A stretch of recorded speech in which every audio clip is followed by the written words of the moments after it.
Hello, everyone. What's up, everyone? How are we all doing?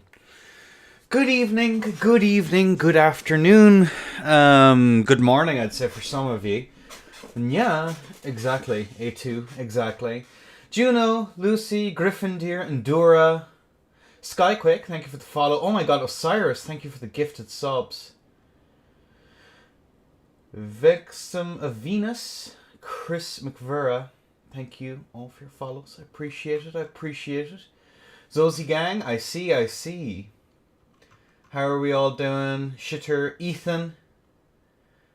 Who else did I miss here? Did I miss anyone else? No. Chili, I suppose. Judy to the Trudy. Someone send challenge. It should work. I don't want to press exclamation point because it will brick things. How are we all doing?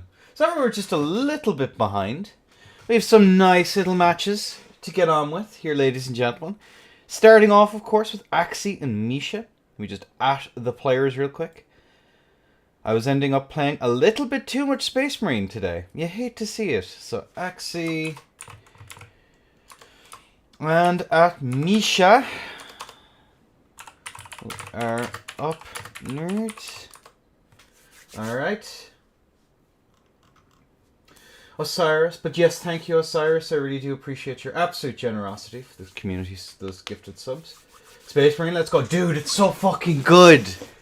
Such a good fucking video game. Millhound, old man jump scare. I'll jump scare you again, I swear to fuck. Alright, we have someone in the world. Let me just check who that is. Tootoo. I'm guessing that's Misha. We're just waiting now on Axie to get in. Dude, it runs so fucking well as well. It's actually crazy. Considering the amount of shit that's on the screen at any given time, it actually runs so well.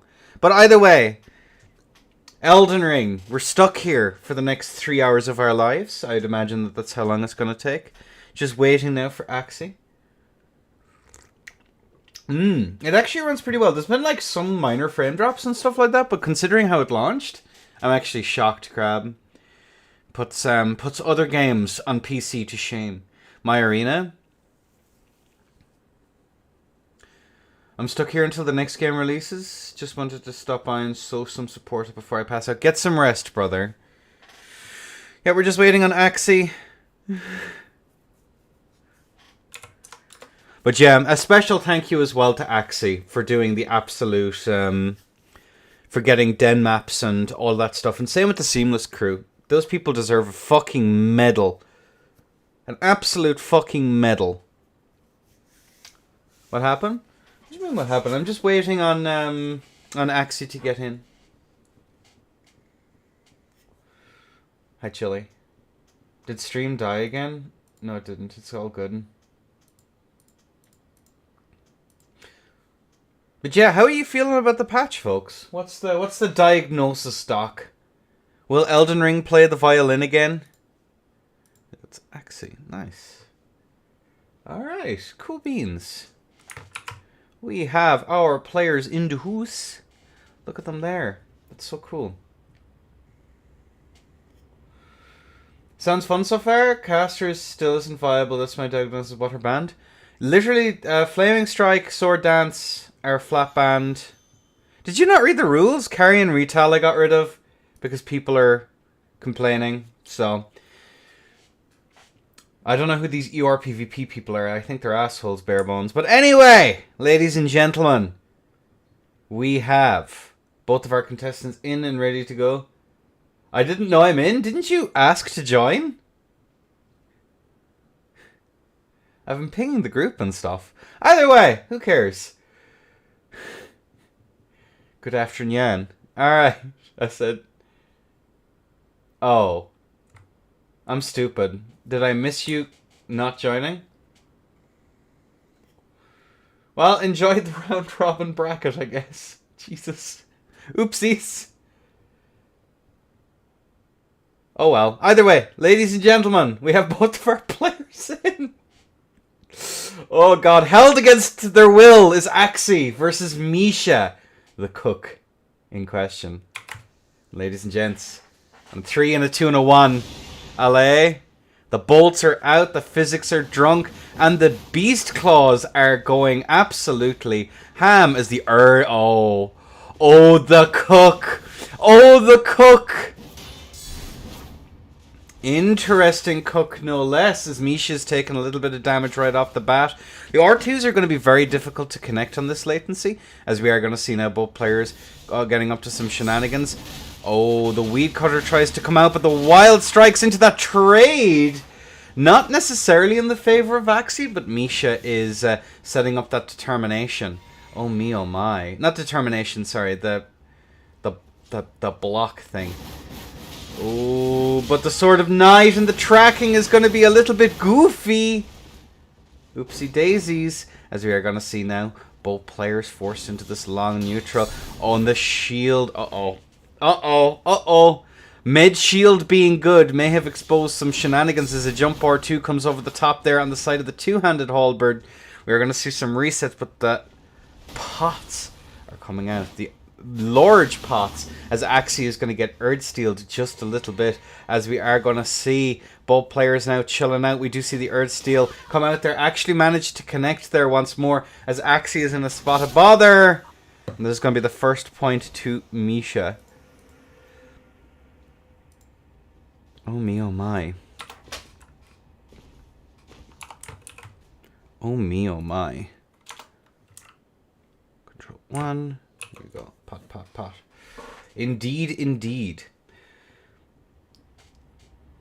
So that does bring up a good point. Now that mid shields are actually pretty good, I'm wondering now.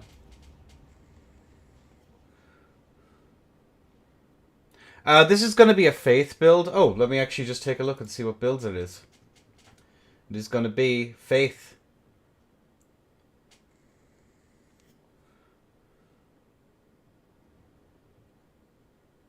There are the builds. We have the Dex build on the side of Axie versus the Faith build on the side of Misha. Mid shields are broken and seamless. Interesting.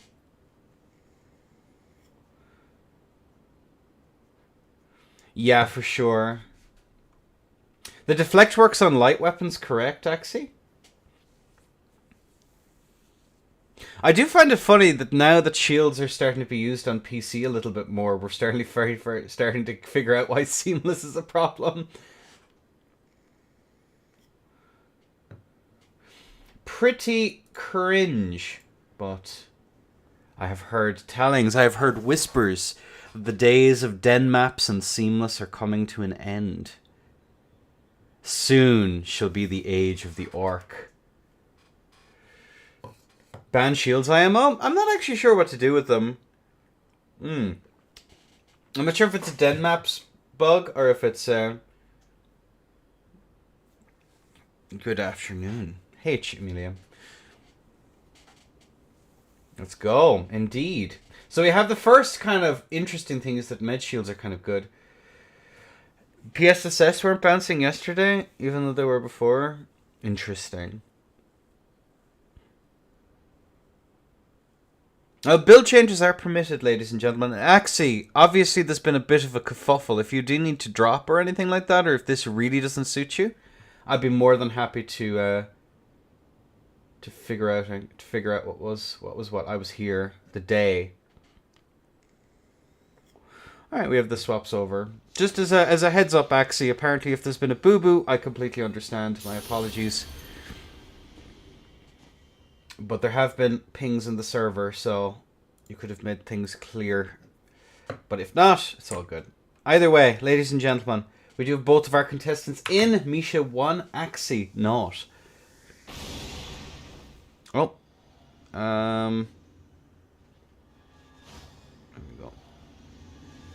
There we go. We are going to see the Sacred Blade coming out here, and the harpoons are coming through here as well, as we are going to see that running R1 come through. Another running R1 comes through as we do see the Beast Claw doing its animation shenanigans, as we do see the shield, Ash of War, which I cannot remember the name of for the life of me, as we do see the two-handed dagger is out, and run R1 comes through here on the side of Axie, as we are going to see those standing R1s come through. Dagger, of course, the R2s did get buffed by a barricade shield, thank you. As we are going to see those trades come through there. Both sides relatively even here, within about 400 HP of each other.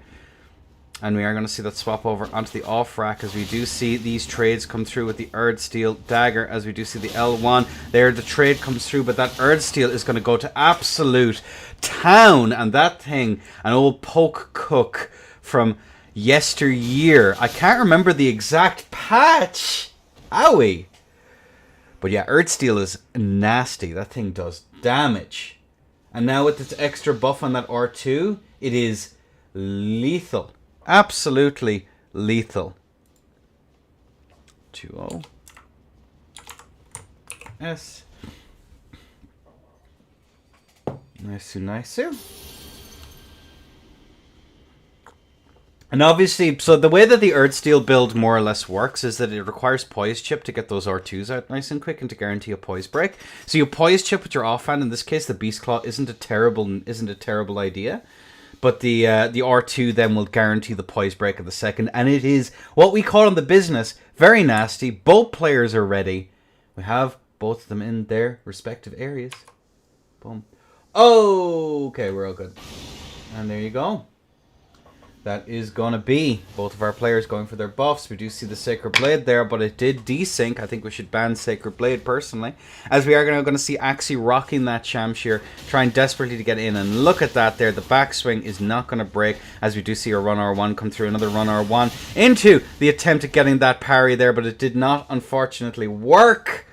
No scams this day. Aren't we all delighted that Carrion Retail is banned Trust? As we are now going to see those rollouts coming out there once more. As we do see the jump R2 over the top into the... Oh me, oh my. That's actually not quite a bad idea.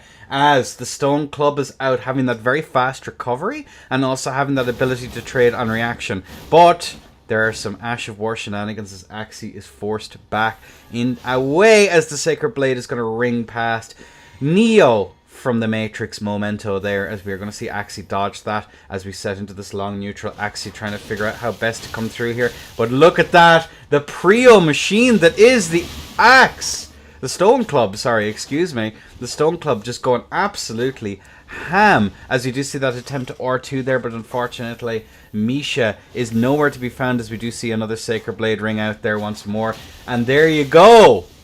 And there you go.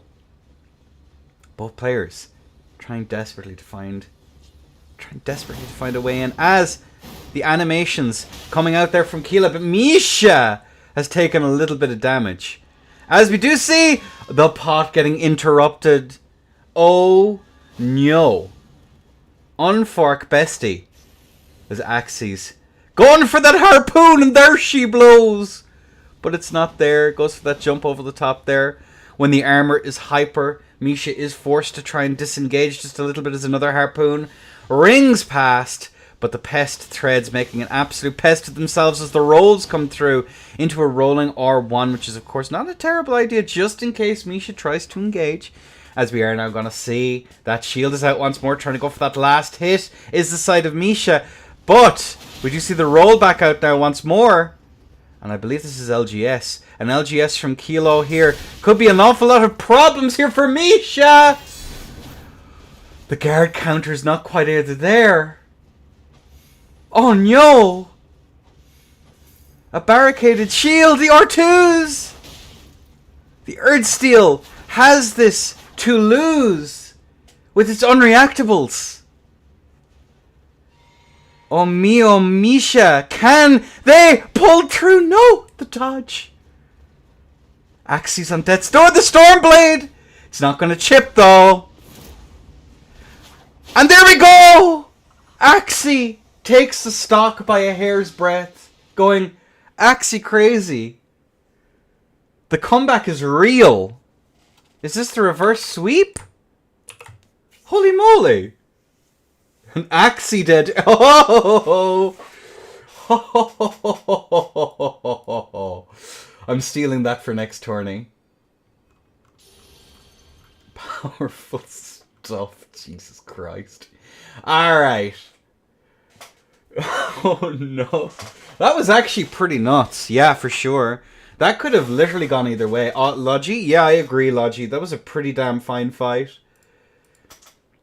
And again, kudos. My apologies again, Axie. I thought you had entered, but it turns out, Axie didn't even know this was happening today, so we done did a goof, apparently. Kirk, that was so terrible, I love it. Alright, boys and girls. Ninenbies. Everyone. Every nyan. Fuck's sake. On a 3, and a 2, and a 1. Let's get this round on. Oh dear, as we are going to see the physics out here from the side of both players. And the lightning, thunderbolt of lightning, is very, very frightening me, As, looking at this here, we are going to see Axie take this very long spacing. But the swap over here, and I believe it's still on the Earth Steel. Still on the Earth Steel versus that Stone Club. The R2 is going to miss, but unfortunately Misha is going to see that whiff, see red, froth at the mouth, and then run at Axie. But unfortunately Axie was there and ready as those R1s, but that Earth Steel is going to do some pretty serious damage here. Dagger and board is definitely a curiosity, as we are going to see these, just a roll of waves, as we are going to see now just that, look at that, the Godskin Swaddling Cloth. Doing absolute work there, as we do see that runaway there from the side of Axie. And looking at that there, the standing R1s come through, but unfortunately none of them are going to land. And there the interrupts. Misha is getting clubbed. As the standing R1, the whiff punish restored, ladies and gentlemen, as another R2 rings out. And there we go. Looking at this here, the jump R1 over the top there. Axie managing to get that other hit. Misha is having to realize that they do not have prio. You hate to see it. And that is 2-2.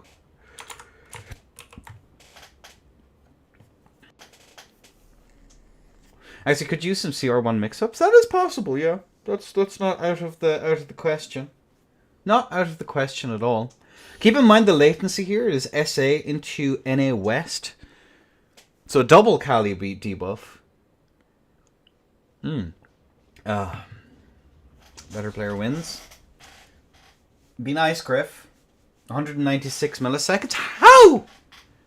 I have better lat to you. What the fuck?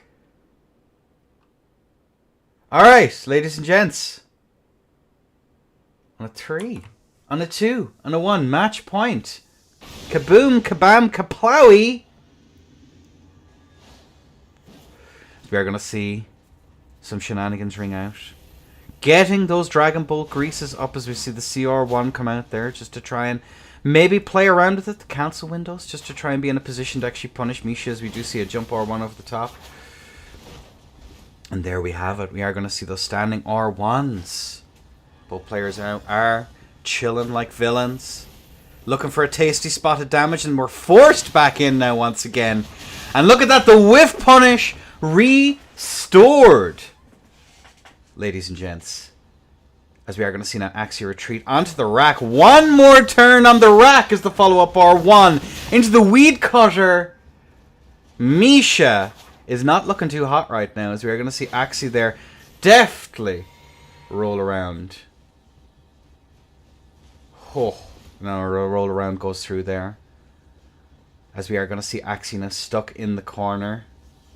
As we do see that running R1 there on the side of Axie into the barrier.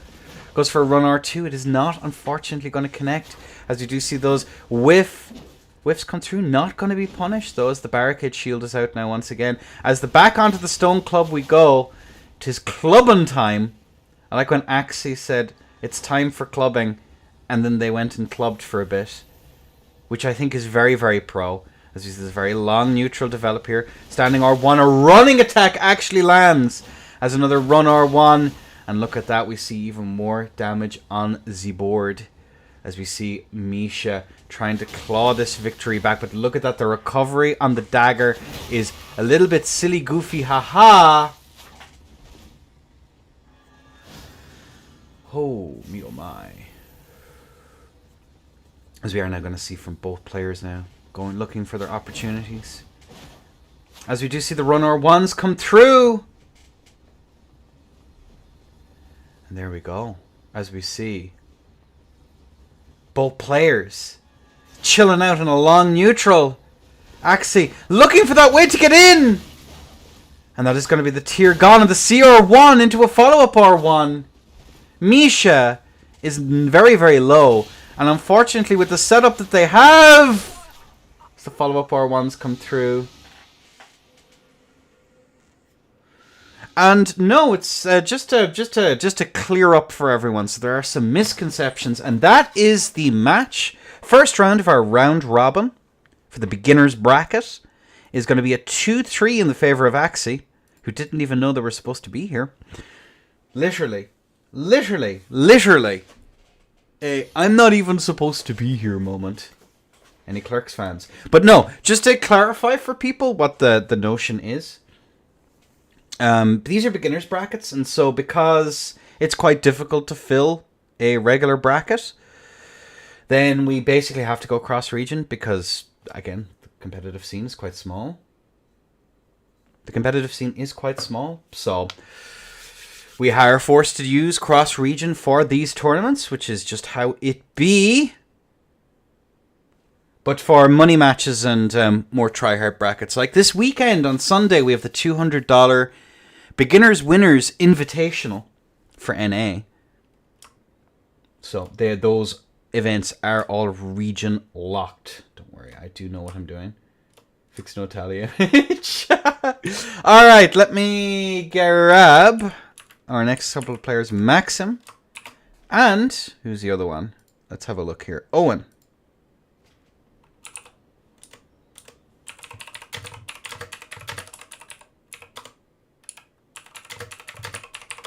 Get in here. Alright.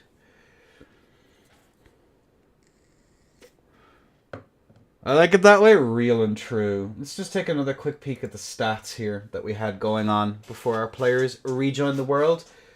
So it was going to be 60 Vigor, 33 End, 60 Dexterity on the side of Axie and the Faith. Very strange going for the End Gouge there on the Earthsteel build. Maybe there was some...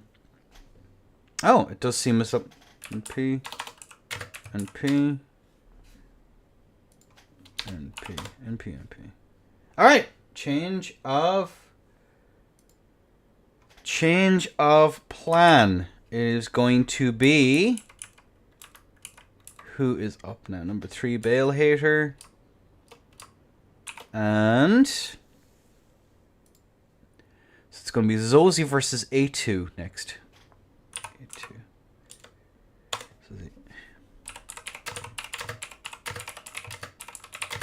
We're up this time. Cool beans. Alright. And let's just take a quick peek as I change all of the shenanigans. 0. 2. 0. Let me just get the names right. Dudley, hello. Welcome in. Dimka, hello. How are we all doing? Hope everyone's having a good time and enjoying the patch. Oh, okay. We have had a drop then. That's fair enough. Let me just... Okay.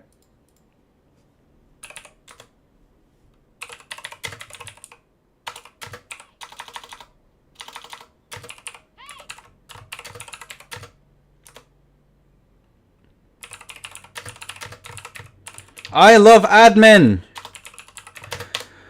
Alright, okay, I will remove you. Alright, TO, so Zozie. Let me make sure that I'm spelling their name correctly. Where are we? Number 3, Bale Hater. S-I-E. Z-O-E. E. There we go. Alright, Zozie.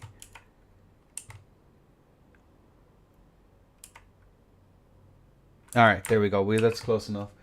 Alright, cool beans.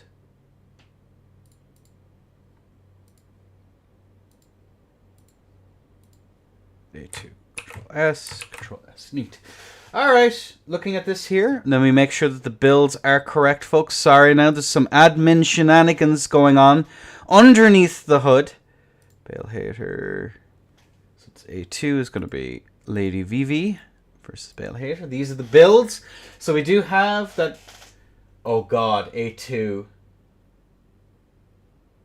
Oh god. I know what A2 is bringing. Oh dear. Versus a 24 strength, 53 dex on the side of Zozie. It is going to be looking like it's going to be the Pattas versus the Milady. Do have both players in. A2, of course, having made some serious improvements. The Masher in chief versus a relative unknown for me on the side of Zozie. Ladies and gentlemen, on a 3, on a 2, and a 1... LA. Oh no! A2! A2! Alright, as we are now going to see these little bits of flame serpents ringing out here, ladies and gentlemen. And we do see the mesmers. Oh no! It actually hit. Mesmer's orb coming out there, and the catch, when the flame is caught, it does catch, lit up like a Christmas tree, as we are going to see now yet more catch flames come through. A2 forced back now onto the two-handed Patta here is going to be A2, who's taking a little bit of damage as the standing R1s come through. She is going to be forced back. Both ladies here going for those jump attacks, trying desperately to get some nice little bits of damage in, as we do see the sling, Luber sling, come out here on the side of A2 as the bestial roar comes through. Zozie, recognizing that there is shenanigans afoot, is going to be setting up here, but the flame serpents are out.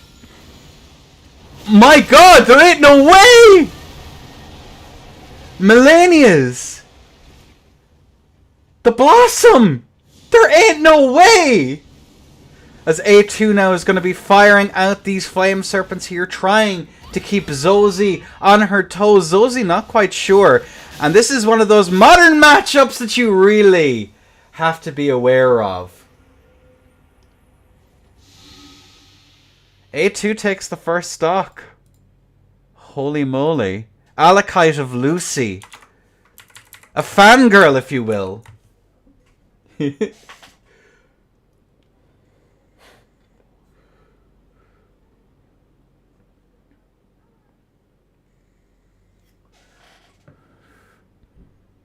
And how much for arena switch? What's wrong with the arena? I generally like to rotate arenas pretty often. Axie.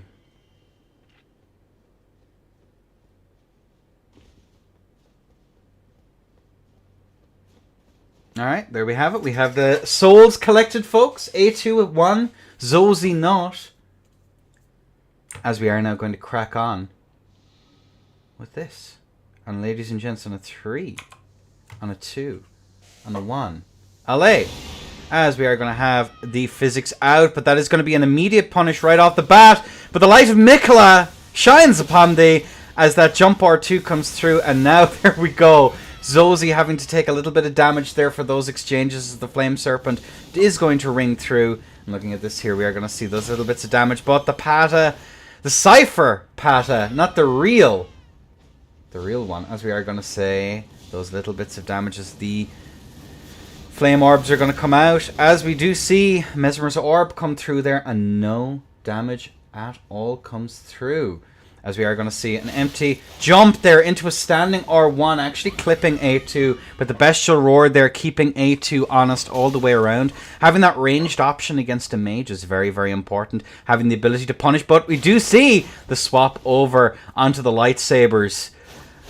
The lightsabers, the coded swords, as we do see the bestial sling. Luber doth indeed sling, as we're going to see these jumping attacks there. L1s come through there, as we are going to see Zozie here just keep up that damage. Unfortunately, wasn't in a position, but looking at that there, the standing R1s come through there into a bestial roar. A2 has lost her tier and doesn't seem to be in a position to actually get those casts off, which is going to be pretty rough. But the Ionia comes out there. And are we going to see an opportunity to flask here from the side of Zosie, we do not.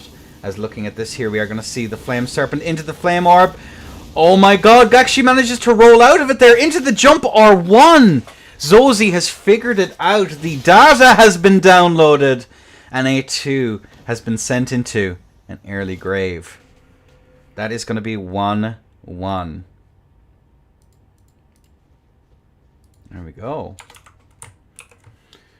Nightband, is it because of the damage range? Crazy. All of the above, pretty much, Valentine. That's more or less how it is. It's pretty crazy. Just as a quick look for people who haven't seen, just take a quick look at the builds.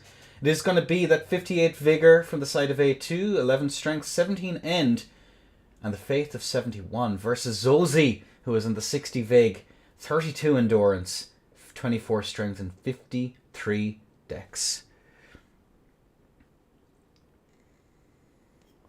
Yeah, Claws of Night is absolutely bonkers, and anyone who claims otherwise is insane. What about Forest Runes? I've heard that there's some stability issues with it, Axie, from the conversation this morning, and yeah, I'm content to just let this one pass for today. Possibly next week I might look at it, but if people can't run it or if there's problems with it, I'd sooner people have a smooth gaming experience than anything else. I checked, it's fine. I've committed to this one for today. So we're just going to do this. That's just how it be. Alright, ladies and gents, we have both players in and ready to go. On a 3, on a 2, on a 1, LA. And there we go. As the Light of Mikla comes out now once more. Not going to hit, but good late physic there comes out on the side of Zosie, who is going to be taking a little bit of chip damage there. As we are going to see now, A2 forced back here, trying desperately to figure it out. And the Aeonia Poison Bloom! Is it going to do any damage? It unfortunately does not, but the Bestial Roar is also not going to land as a late physic comes out here on the side of A2. And looking at this here, we do see the explosions. Looking at this here now once more, we are going to see the standing R1s come through here from the side of Zosie. And looking at this here, we do see another standing R1. The L1s come through here from the side of A2. And if there's anyone I know will mash, I'm fairly sure she has a controller indent on her forehead from bashing that controller against her head. Then, oh, and the R2s are going to ring true there, but unfortunately A2 wasn't quite able to hit there as the Pest Threads are going to ring out there. As we do see the, oh my, not quite able to connect there once more as this Crouch R1 comes through, but a bit of a mash here might actually be punished. And looking at this here, we do see A2 here trying to go for that Catch Flame, and the flame does in fact catch. Once again, like a Christmas tree and an overheating light, it goes burr. As we are going to see Zosie pushed back now once more. Looking at this here, we do see the Catch Flame. A trade comes through very much in the favor of A2. But that late press there, the standing is going to actually be punished. But both players now are within a hair's breadth of each other as another Catch Flame rings out. A2 not electing to swap. 210 to 80 HP as another Bestial Sling comes through there. We are going to see A2 looking for those opportunities to holding the press there just to try and throw Zosie off position, as we do see another sling there, but the daggers in these ladies' smiles as we do see the force back, and A2 is going to be clipped, and that is going to be 2-1 in the favor of Zosie. Close matches. Backswing. Any backswings?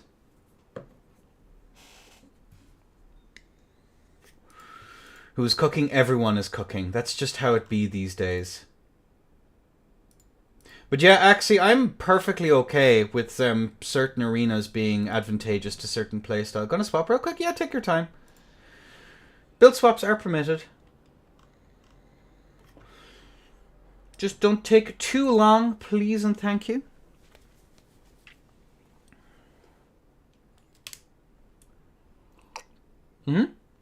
It's always been permitted. Always been permitted in my tourneys.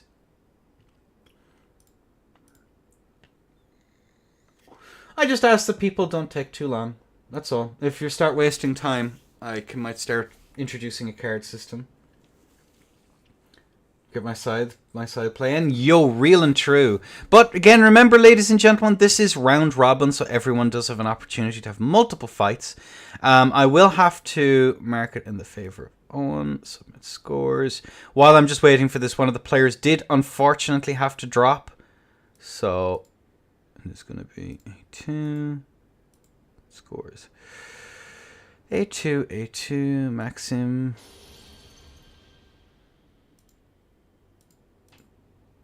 There we go. 1, 2, 3. Where's the other person? Yeah, there we go. I think that's everyone, I think. No, one more. Okay. Pardon me now, folks. Let me just get this silly shenanigans sorted behind the scenes. There we go. Okay, cool beans. So, we have both of our players in. Let's just take a quick peek at the build change that was carried out. A2 has swapped over to the Arcane. Very nicely done. 49 Arcane, 30 End, 60 Vig. Alright, without further ado, ladies and gentlemen. Yes, sir. Yes, they do. Alright, and a 3, and a 2, and a 1. Allez. And we are going to see now A2. Ooh, dear. Okay. As we do see the perfume coming out there once more. Ooh, as we are going to see now, the Ash actually managed to connect as A2, the Masher in Chief, is actually going to get some serious damage in against Zozy there, as the Stormblade is going to ring out. Looking at this here, the Run R2 comes out there. Good mix, but unfortunately, it does seem as though that Ash is just too good. As another trade rings through, Zozy is taking an awful lot of damage, as we are going to see the rolling R1 into the Ash once more, into the follow-up, actually managing to connect, as the Great Cat is going to be punished there once more. Looking at this here, we are going to see that Bleed Ball is used. Another Run R2 comes out there from the side of A2. Looking at this, the roll-ins here are looking actually pretty nasty, as we are going to see now that get out of jail free card with that particular Ash, as we are now going to see Zozy trying desperately to get some damage in, which she does do with that Run R2 herself, but the staggered R1s are going to come out, and the anti-air, and the mash once more into the Ash of War to finish it out. That is going to be A2 taking the stock, evening this out to a 2-2. Holy moly. Very nicely done, ladies. Quick question, how are beginners? So the way that I end up doing it, so first of all, join the Discord. W up. Join the Discord and go into beginners, look at the information in beginners tourney info. That will give you the TLDR and how it works. Generally speaking, it's anyone who hasn't gotten past semis in a respectable bracket, or top 2 in a beginner's bracket, although I may change that shortly. So yeah, that's the general vibe on how I do it. And I just realized I haven't been keeping an eye on YouTube chat. Renala cameo on ban list? No, it is not. Sorry, I wasn't keeping an eye on YouTube chat. My apologies, lads. But no, the cameo isn't banned. I don't see a reason to ban it. Stances are pretty telegraphed, but I could be wrong. We'll see. We'll see what happens. Ladies and gents, on the Den as well? No. My stuff is completely separate from Den. Although sometimes Den casters will come on over and cast. But either way, enough blathering. Ladies and gents, let's get the show on the road. Match point between Zozy and A2. And we are going to see Le Physiques coming out from the side of both of our players. Looking at this here, we are going to see these running attacks come through. Oh my god! Waves of Darkness. It wasn't Waves of Darkness. But look at that mash there coming out there from the side of A2, who's going to be very, very cozy. Goes for another Run R2 to initiate. And managing to clip with that Ash of War again into a standing R1, into a follow-up standing Gravitas. Thank you. As we are now going to see both players here looking for these opportunities to come through. We do see, yet again, that Ash of War come through there as the R2s ring through. Very much in the favor of A2's Gravitas. Thank you, Don. Comes through once more. As we are now going to see, looking at these standing R1s here, we are going to finally see the punishes coming in here. As look at this, we do see a standing R1 there, staggered to try and get that hit. Both sides are very, very even. Both sides even still have their tier as both player. Looking for an opportunity to get those damages as CR1 comes through. Another standing R1 comes through as well. And the Gravitas once more gets that punish. But a standing R1. A2 says, I do not care. I am going to mash. And there's nothing you can do to stop me. As that is going to be the bleep proc rolled into the follow-up. A2 stuck there in the animation, but not going to be punished. Is actually going to get that hit there into the follow-ups and is long gone. But A2 gets clipped into a standing R1. A2 is still very much in it. Oh me, oh my. Into the standing R1 and A2 takes the stock. Congratulations. A2 has taken the W. Hells to the yeah. Now, ladies and gentlemen, the age-old matchup. It's going to be Zozy versus Misha. So Zozy, you may stay in. We have had a drop, unfortunately. So, Misha. Oh.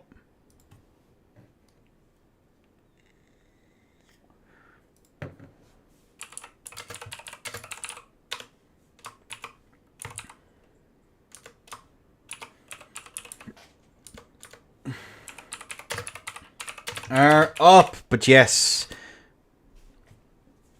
What's the flavor? The flavor is strawberry watermelon right now. Number 3 Bale Hater is a funny name. I like it a lot. I think it's pretty good. So I'm guessing that's going to be Misha. But yeah, the general way that the these tourneys select players, folks, is, as we look at the builds now once more, is just don't have med semis. Don't have med top 4 in like a regular bracket, and most of the ladder lot have been gotten rid of. Yep, don't worry, I'm working on it. There's a few different bits and pieces I need to keep track of, folks. So do be, I thank you for your patience. But yeah, looking at this here, Misha's going to be on that Faith build again versus the Dex here on the side of Zozy.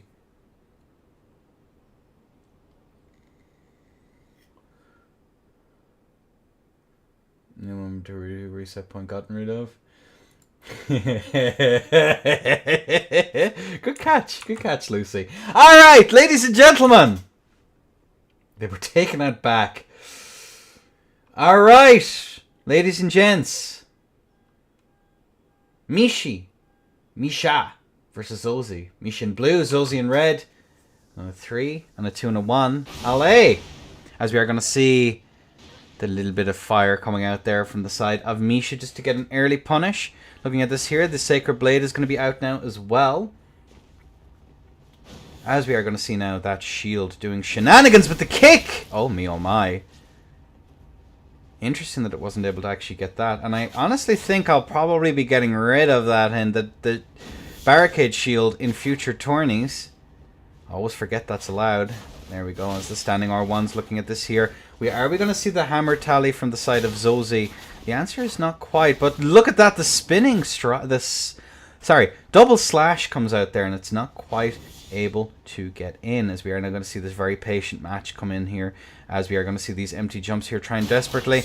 Oh me, oh my. And it's able to get that priority into a standing R1. But look at that damage from the Earth Steel. But unfortunately, Misha has not actually gotten to set it up. As there we go, we are going to see those R2s come through here. Zozy takes so much damage from that Earth Steel. It's actually pretty insane. As we are now going to see both players as the double slash comes out now once again. Which is actually kind of an interesting tech there on that one, I will say. As they are going to see the Sacred Blade out once more into a little bit of fire. And looking at that there, we aren't going to see the shield come out here. That Beast Claw is going to be pretty strong here. As we do see a run R1 come through now once more. And there's the barricade shield. Are we going to see the double slash? No, we don't. We do see the double slash that time. Could have gone for a follow-up, but unfortunately the rollout came. Misha is quite low, but Zozy, as you might not expect, could take an awful lot of damage from that Earth Steel, which is going to go to absolute town here. As we are going to see those consumables thrown out there just to try and keep Zozy pretty honest as the double slash comes out now once more. As the pots are out now, ladies and gentlemen, this is serial business as both players are basically on death's door. Looking at this, an empty jump there once more, as we are going to see the run or two come out there from the side of Misha. Has to be careful with that, but look at that.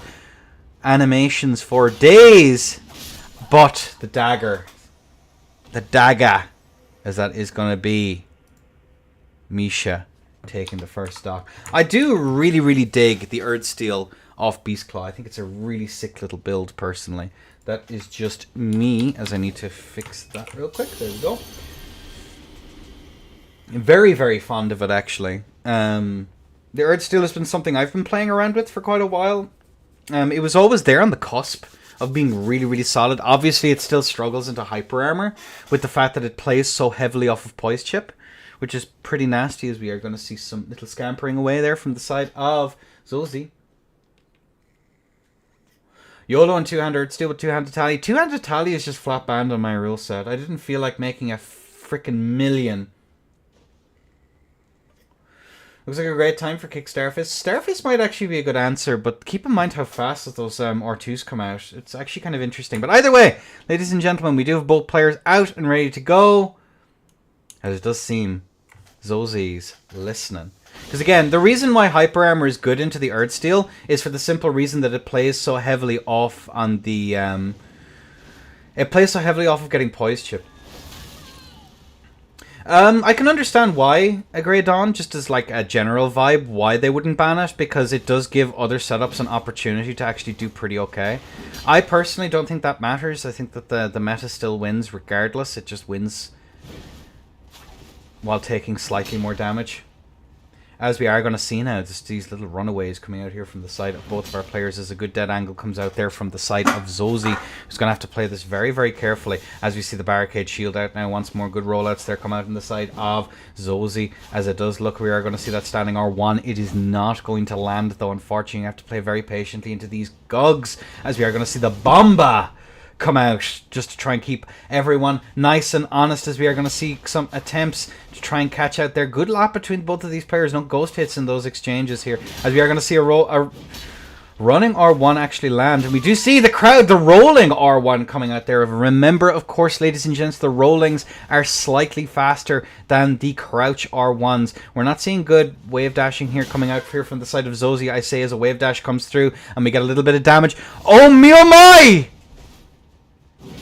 That is going to be the bolus consumed, unfortunately, as we are going to see now the Gugs here looking for an opportunity to try and get a little bit of work in. It is, of course, going to be the Zwei Handa managing to get that as a rolling R1 comes through to force that trade, as we are going to see now the Erdsteel trying desperately to catch these things, and that is going to be some really tasty damage right off the top there. Not going for that second press here is the side of Misha, and it does seem as though it is going to be the Poison Zwei as the CR1 comes through there as the run R2. But look at that, the Hyper Armor managing to get those interrupts, and Zozy takes the stock in a 1-1. Nice, folks. So again, the reason it's very reminiscent of Twin Blades, because both Erdsteel and Twin Blades are a Poise Chip setup. So having that inability to actually get Poise Chip with the Poise Reset, I forget the exact numbers of how much the Poise Reset is actually pretty huge. It actually guts the build to a pretty nasty, in a pretty nasty way. And Gugs is a really nice counter pick these days. I think it's actually the reason it's gone up. If I was to make a tier list tomorrow, the reason it's actually raised a tier is because of its counter pick potential. It has good range, can punish an awful lot of those things on reaction, and I actually kind of dig it. So there you go. There's probably better options, but I actually think it's kind of neat. But either way, ladies and gentlemen, we have both of our players in. Let's crack on. Kaboom, kabam, kaplowy. 1-1 in the favor of both of our players. As we are going to see that Sacred Blade come out, and look at that, the immediate punish there on that roll in. Of course, the Erdsteel is going to struggle just a little bit. Erdsteel has to play off of the neutral to a pretty extreme degree and force rolls using chip damage from the... Oh my god, the run R2 actually lands into a standing R1 and the rolling R1 to punish here once more, and that is going to be the threat to bolus, as we're going to see some tasty damage there as Misha takes that on fork. The jump R2 probably would have landed there, as we are going to see now. Looking at this here, we are going to see these rollouts come through here, as we are going to see the Hyper Armor. And the Hyper Armor once more into an R2. Into a CR1, but unfortunately those Beast Claws and their funny animation is going to mean that that is not quite going to hit. The lat here might be good enough. We might see some strafe attempts against the Beast Claws, which I think would be kind of neat. It is strafable, but then again, so is the Earthsteel. You just have to go in different directions against it. As a CR1 comes through, as a CR1 comes through there from the side of Misha, not wanting to have to play this very, very carefully as a run R1 comes through, but unfortunately, that is going to be the CR1 comes through, the standing R1, but that recovery comes in clutch here as we do see Misha poisoned, slowly getting ticked down. And there we go. We aren't going to see the attempted punish here. Run R2. Perhaps baiting some counter pressure. There is the side of Zozy, who definitely did the correct thing there, I think, as a standing R1 comes through, as we are going to see now just those attacks with forcing little rolls here once more as well. And the standing R1 comes out there as a crouch R1 from Misha. Misha trying to get those standing R1s out. Try and mix there with those those R2s would actually be pretty, as they say in the business, pretty pogger. We do see a run R1 come out there now once more, and look at this, as we are going to see just look at that standing R1 come out there, as we do see the attempt to roll catch, but unfortunately no way, no how, as the R2 is going to land. Misha's very low. Misha's on death's door. Misha's going to have to find a way to bolus, and look at that, the recovery, but a standing R1 comes through. And ladies and gentlemen, that is going to be a 2 to the power of 1 in the favor of Zozy. We're not seeing good adaptation come out here on the side of Misha, but I think that committing to that Earthsteel is she's definitely struggling here. Has to play off of those standing R1s. And someone has just said it would be cool to show of the UI showed stamina. So sweet and sour sauce. That's all well and good. What if someone is watching the stream? This is dope. I'm glad to hear it, Throne. Thank you so much. Enjoy. We host these tournaments every week. We'll have another tournament on Sunday, a $200 invitational, courtesy of a wonderful sponsor for the event. So, really big thank you to them for that, for this Sunday. Same time start. Alright, boys and grills. Misha 1, Zozy 2. On a 3, on a 2, on a 1. I'll lay as this, the crumbling isle before the wrath of these players, as we are going to see now some more consumable shenanigans come out there once more, as we are going to see the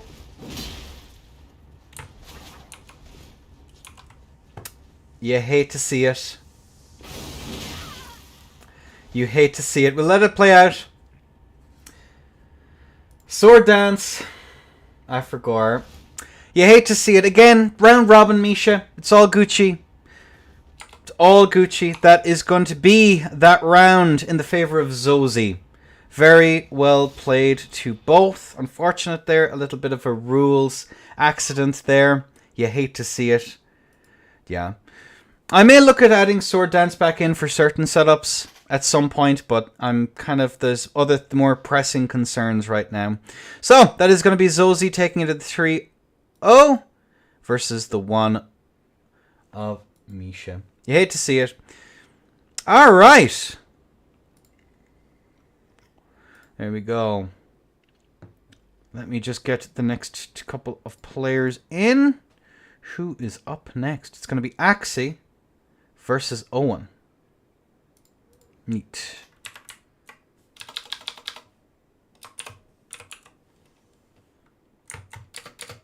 Control S versus Owen.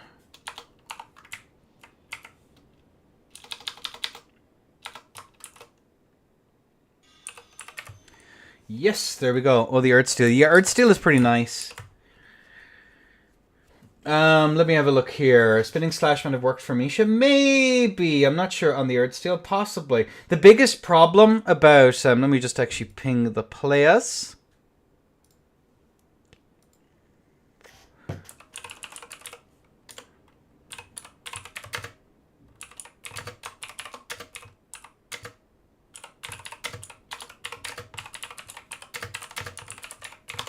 Okay, at Owen, I have to figure out who's who. At Axie. are up, besties.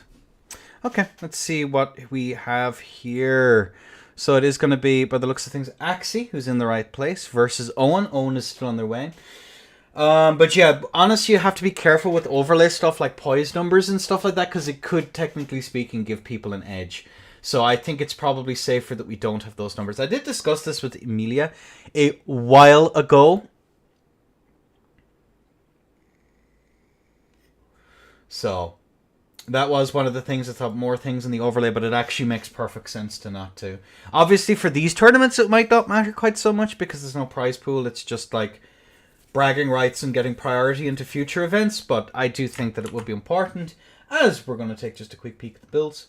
60 Vig, 29 End, 47 Int on the side of Axie. Voices, Owen on the 58 Vig, 27 End, 55 Int. Oh my god, both of them on mages?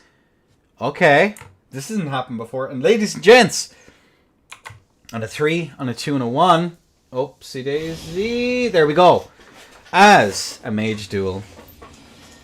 As we are going to see that grav missile come out there as well into the moon veil. When the veil is mooned, or when the moon is veiled. As we are going to see these grav missiles ring out once more. Looking at this, another grav missile, as my computer is bursting into tears as of this moment. Looking at this here, we do see the moon veil out now as well, as we see the attempt to punish there from the side of Axie.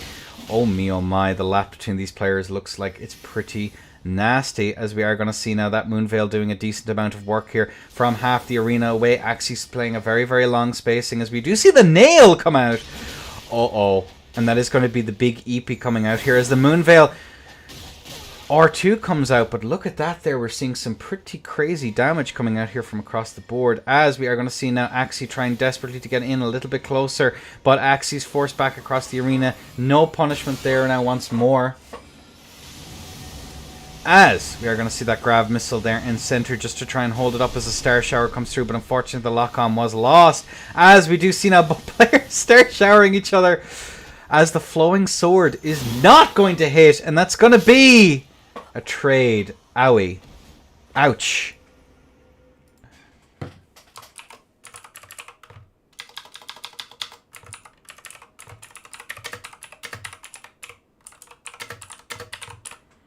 That's out of last. Okay, let me just double check here. I'm just making sure that the connections are all Gucci, but preliminary, that is going to be Owen taking the stock. One.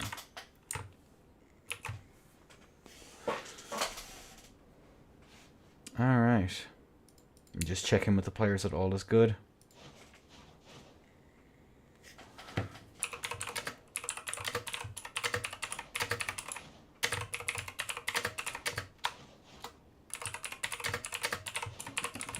Alright, let me just do some quick checks here. All in all, I think this is like the first time mages have properly met each other in a bracket outside of some smaller tourneys. I've never had this happen before.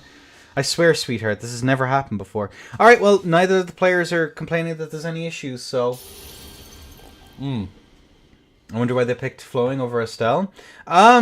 Drip, honestly. You see an awful lot of suboptimal pick. How did they buff Moonveil? Not actually sure. Alright, we're seeing some swaps here from the side of Axie. The R2? Yeah. Alright, boys and girls. We have both of our players in and ready to go.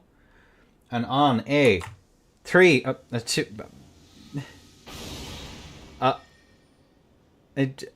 just carry on. The pair of you. It's all good.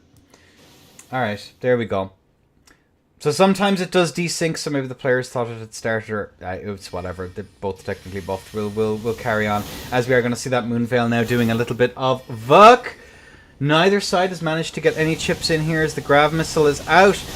As another Grav Missile is out here, as the Moonveil goes burr, as we are going to see the Phalanx coming out there. We'll go roll out there on the side of Axie. Oh, looking at this here, we do see the lack of the blue. No more blue. This isn't ladder. This is end of chord rule set, as we are going to see now both players going for some shenanigans. Run R1 comes through. The Flowing Sword is out doing the business, as we are now going to see Axie trying desperately to do some shenanigans here, but the mages are keeping each other at arm's length, as we are going to see quite a terrible terrible hit comes through, as we are going to see that interrupt, and it does seem as though the Astel here is on the side of Axie, as the grab missile in the corner here is going to be pretty nasty. And looking at this, the standing R1, the R2 comes out there, and another R2 tries to hit, but Axie does get hit by some shenanigans as the grab missile is out now once more. We do see the explosions, as this is now a third-person shooter game by the looks of things, as the comets ringing out from across the arena. As we are going to see that Phalanx actually managed to get some hits here. Look at these trades here, very much in the favor of Axie, but look at that, the swap over to the Halberd here. Axie's taken a lot of damage from that there. Oh me, oh my, as that runaway from halfway across the arena here is quite bad. But the runaways here, looking at this here, we do see yet more comets coming out there once more. Axie's not quite sure how to engage in this fight, as we are going to see the Star Shower ringing out there into the attempt at getting the Throps barrier out. Looking at this here, we are going to see Axie now having to play a very, very slow match, as that's going to be Throps barrier coming out there, not actually managing, trying to go for these parries. Oh me, oh my. Oh me, oh my. As the nail comes through and actually gets a little bit of chip in the nails into the Star Shower, into a standing R1. Oof. Owen takes another stock. GG's. Oh, pretty and crazy. This is pretty insane. Actually, the connection is all good, right? I'm assuming outside of like pretty nasty lash by the looks of things with the skipped. Okay. Just making sure. There was some late hits there. I wasn't sure if there was shenanigans afoot. And the same goes for you, Owen. If there's any issues, just ping me and I'll have a look. Always safer to check. I had no idea the mages suck that hard! Yup! Told you, well, Lucy's been fucking telling you, and you haven't been listening. Bro!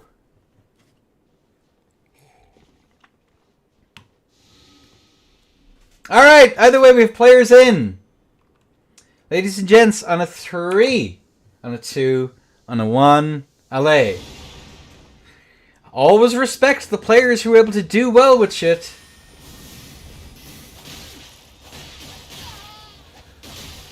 And the trades ring out there, and it's going to be very much in the favor of Axie by a substantial margin. But the Piercer is going to hit! Axie's taken a lot of damage, as we are going to see that gravity missile there. It is going to force a trade, though, which is still going to be in the favor of Axie. Trying to set up for some shenanigans, but unfortunately the Comet is out now, trying to keep up that bit of pressure from Kilo, as we do see the grav missile coming out now once more. And looking at this here, we do see yet more shenanigans ringing out there. Unfortunately, Axie is going to whiff just a little bit, as we do see the CS out into the attempt to punish there, as the turnaways there in the Moonveil. Looking at this here, we do see Moonveil trades there coming through, as yet another trade. Owen is very low, but Axie could take an awful lot of damage here from the approach, as we are going to see a Star Shower there trying to keep up that nice bit of pressure. Tries to catch the roll there with the Comet, but alas. But hole! As a trade rings through, and that's going to be Axie taking the stock. Very nice. Very, very nice. Yeah, Mage is a difficult. It's a very specific skill set, and to use it as a very screaming butthole. Wait, have you guys have played other Souls games, right?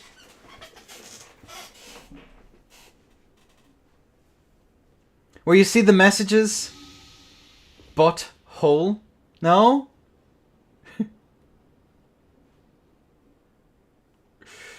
Parry is broken again? Oh, nice. GG's, though. Yo, the real ones are in. The veterans. Alright, boys and girls. We have both of our contestants in. Axie versus Owen.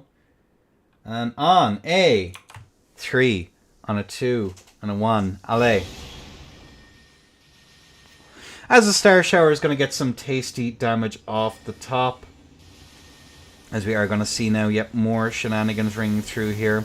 Looking at this, the rollouts there come out on the side of Axie. Not actually being hit, but the grab missile is going to do some shenanigans. As we are going to see now both players as the nail is out, but that's going to be Axie getting clipped there, but not shipped. As we are going to see now these standing R1s come out. Looking at this here, Axie's going to be looking for an opportunity there. The R2s come through, but the negative spacings come through here as well. As we are going to see now, we do look at another grab missile coming out now once more. We do see more as the nails in the coffin here of Axie, as it is a match point here in the favor of Owen as Axie gets clipped by another grab missile. The limit is 7, as we are now going to see both players. Looking at this here, we do see yet more damage, as the attempt to punish the grab missile is going to fall short, as another grab missile rings out now once more, as we see the Star Shower coming through here. Axie's taking a lot of damage.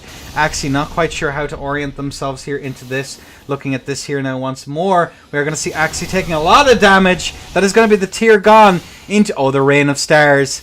Oh me, oh my, it's raining, it's pouring.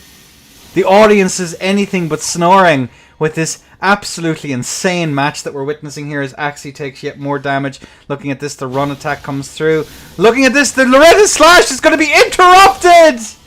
That is going to be Owen taking the stock. Frame 1 hyper armor, dude, it's absolutely bullshit, man. Absolutely bullshit, dude. Frame 1 hyper armor. Absolutely crap. There we go. Sorry, I couldn't help myself, but preaching from the past, ladies and gents. Alright! That is going to be in the favor of Owen. Congratulations, Sa. As Owen takes the 3. Axie on 1.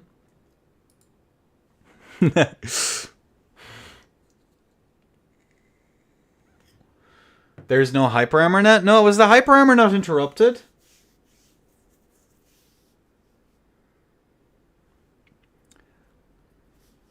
Did they actually get rid of the hyper armor on that? That's crazy. It has to be done, Kirk. Alright, ladies and gentlemen.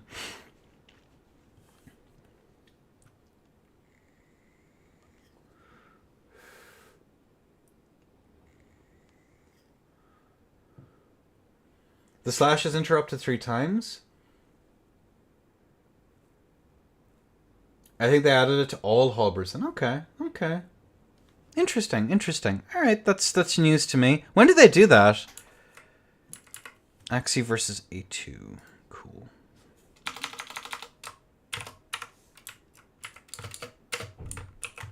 S. There we go. 0. Neat.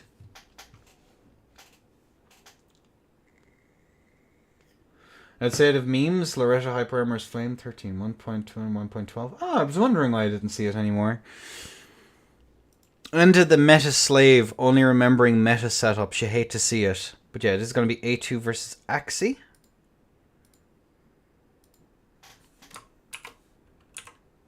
I see A2 there. I'm going to ping you anyway. Yep.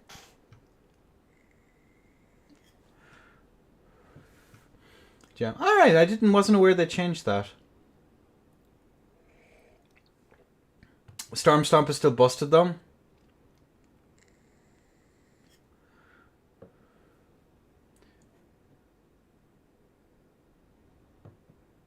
It's gutted at all. Let me have a look at chat here, what y'all are saying. T-posing for dominance. Alright, let's just take a quick peek at the builds. As I change some shenanigans and make sure everything is working correctly. So there's Axie in blue and A2, the lady in red. Looking at this here, we do have the Fate on the side of A2 versus the Int on the side of Axie. Interdasting. We have both players in the world. Is this a caster tournament? Not intentionally. With the arena I've chosen and the players experimenting with stuff, no, it isn't. But it is very funny that it's panned out that way.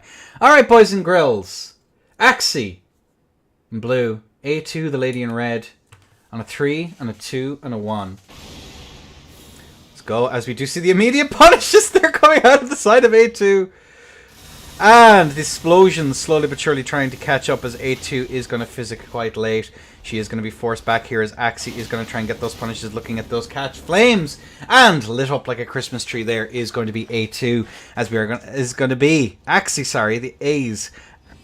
Looking at this, the mash there right in the face of Axie, as we do see a crouch attack into yet more mashing from the side of A2. Looking at that, the catch flame tries to go for 1, 2, 3, but alas, no joy. No way, no how, as we are going to see those catch flames ring out. Good punish there on the side of Axie, who's looking for an opportunity. We do see some drinkies coming out now from the side of A2, as we are going to see Axie now playing that very, very long spacing. Is the turn away there from the side of Axie on the Moon Veil as the sling, Luber sling once more, as you do see the Luber hiss into the Luber. We're not going to call it that one, as we are going to see yet more pest threads into the standing R1s there from the side of A2.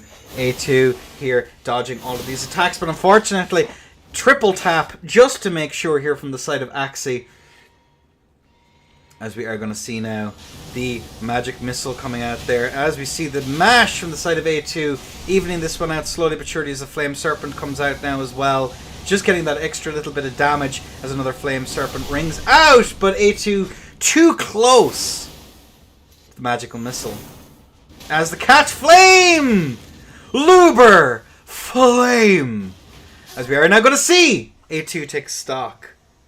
V nice bestie. Nito Dorito.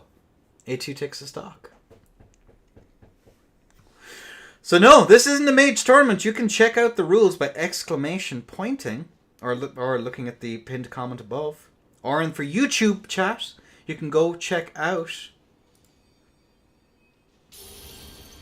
You can check out the description for it. No two-handed TSS or Moonveil. Odd, yeah. Some bear moding. Luber goes grrr. Alright, boys and girls. With both of our players in. Round 2. Fight. As we are going to see now some physiques. As we are going to see now some harpoons. There she blows. As we do see the trade come through there from the side of A2. Oh, but the light of Mikola! Explosions for days, but the attempt to backstab there. But the light of Mikola did not shine on her this day, as the magic missile is going to get that interrupt on Mesmer's Orb. Mage versus Incant, it seems. The battle as old as time. As a Moon Veil trying to get those hits there. As we are going to see now another trade come through there. No trade actually. As you do see those roll away. Looking at this here, we are going to see yet more damage. A2 is taking a lot of damage into... There ain't no way. There ain't no way. As the Moonveil punish comes through there. A2 is very, very low on death's door. But it does seem as though the harpoons are going to come out. As Mesmer's Orb getting the interrupt!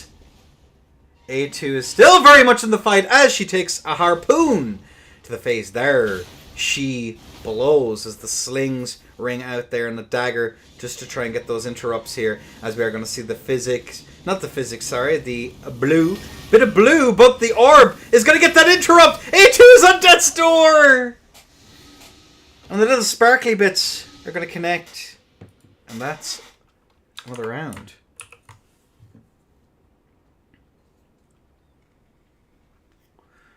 Aeonia. Yeah, I've never seen this used in a bracket before. That's fucking hysterical. That's actually fucking hysterical. I love these beginners brackets for these reasons. You get to see some goofy shit. I love it to bits. Alright, boys and grills. Players are in. We're getting those heals up. We're getting some shenanigans. And round 3 of this first of 3. On a 3-2-1, Allay. And the light of Mikola shines upon thee. As we are going to see a Star Shower getting an immediate punish there. Looking at that off-axe action. As we are going to see the Masha must mash. Looking at this A2 here is coming out the worst of this here. But the Mesmer's Orb actually manages to get a connect there as Axie is forced back. Looking at this here. Oh, the physic hasn't physicked yet! Axie's in a spot of bother. And the back swing! And the staggered or ones coming through. Back swing! To quote the famous value of old. A2 takes another stock.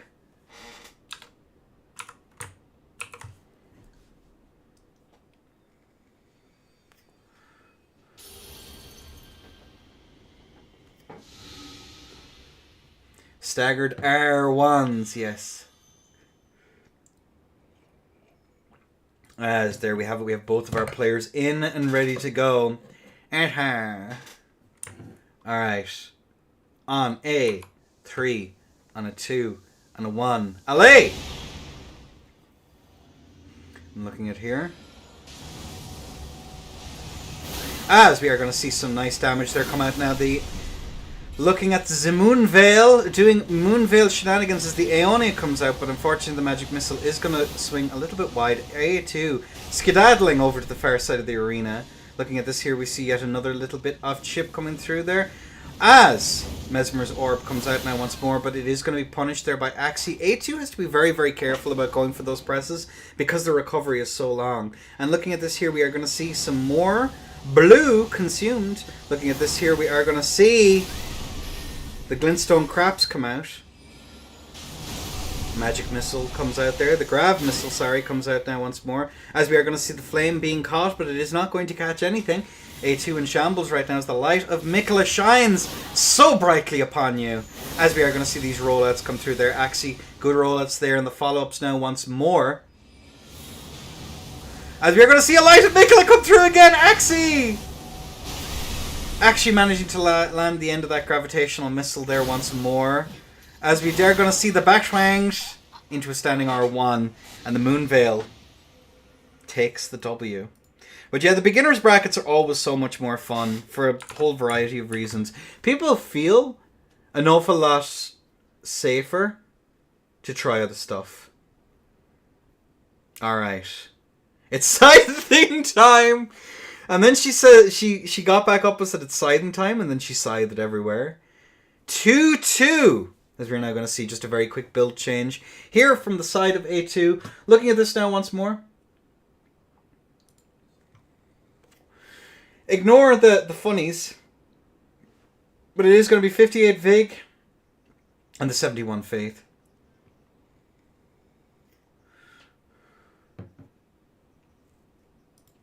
Alright, and I'm kind of curious to see what A2 is going to bring out here.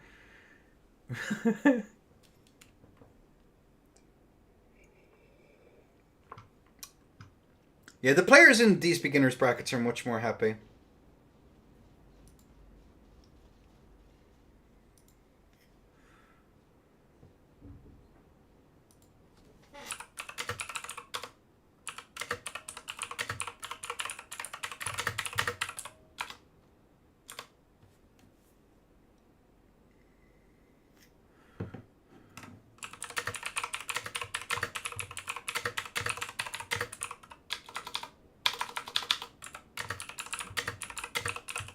Alright.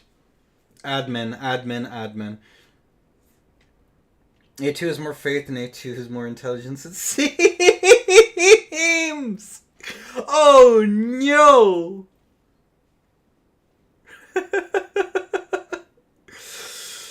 Zeal versus Booksmart. Oh, that's interesting. Alright, either way. Both of our players in, ready to go. Match point, boys and girls.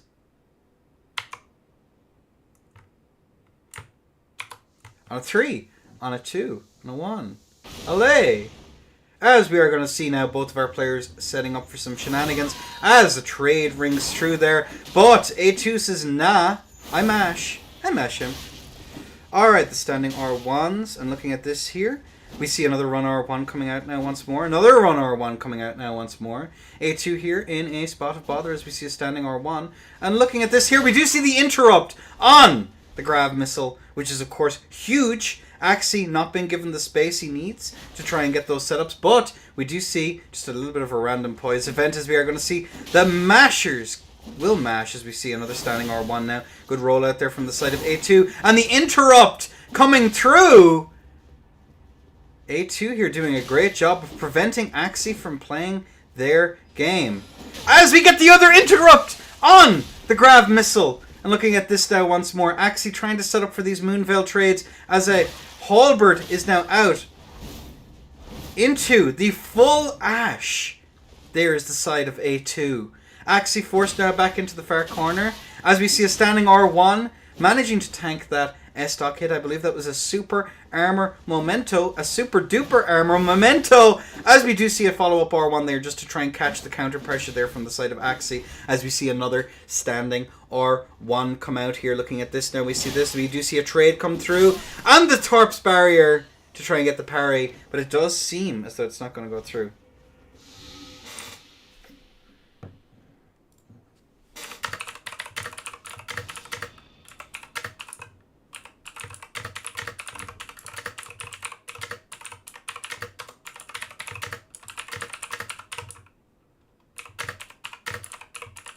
Alright, it's scything time, and that is A2 taking the stock. Very, very well done. Alright. Let me mark the scores. 3-2 in the favour of A2. And good on A2 for reading the rules that you can actually change build here. So, well done. That's no, very few people actually take up on that, which is kind of interesting. Owen. S. Voices Misha.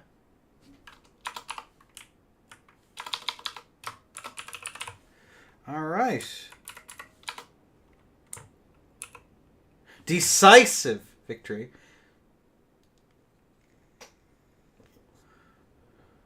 The L2 on that side is straight out of Monster Hunter. Interesting. Alright, I see Misha in World. Let me just add Owen.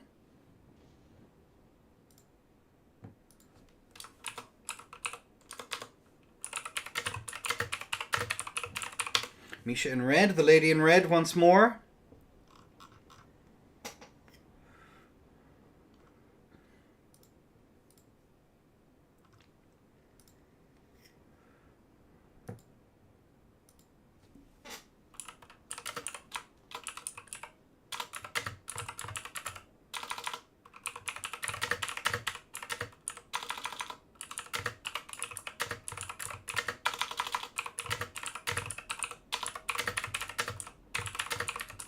Alright. Alright. A sensitive from Soft Puns, real and true. If I could, it'd be much better. I'd sooner, just in case there's mistakes, a lot of people have come in with CE builds and have lost the tournament, have been knocked out of the tournament because of it. Alright. But yeah, the logouts here are just a little bit safer. Either way, we do have both of our contestants in. Owen versus Misha. Owen in blue, Misha in red.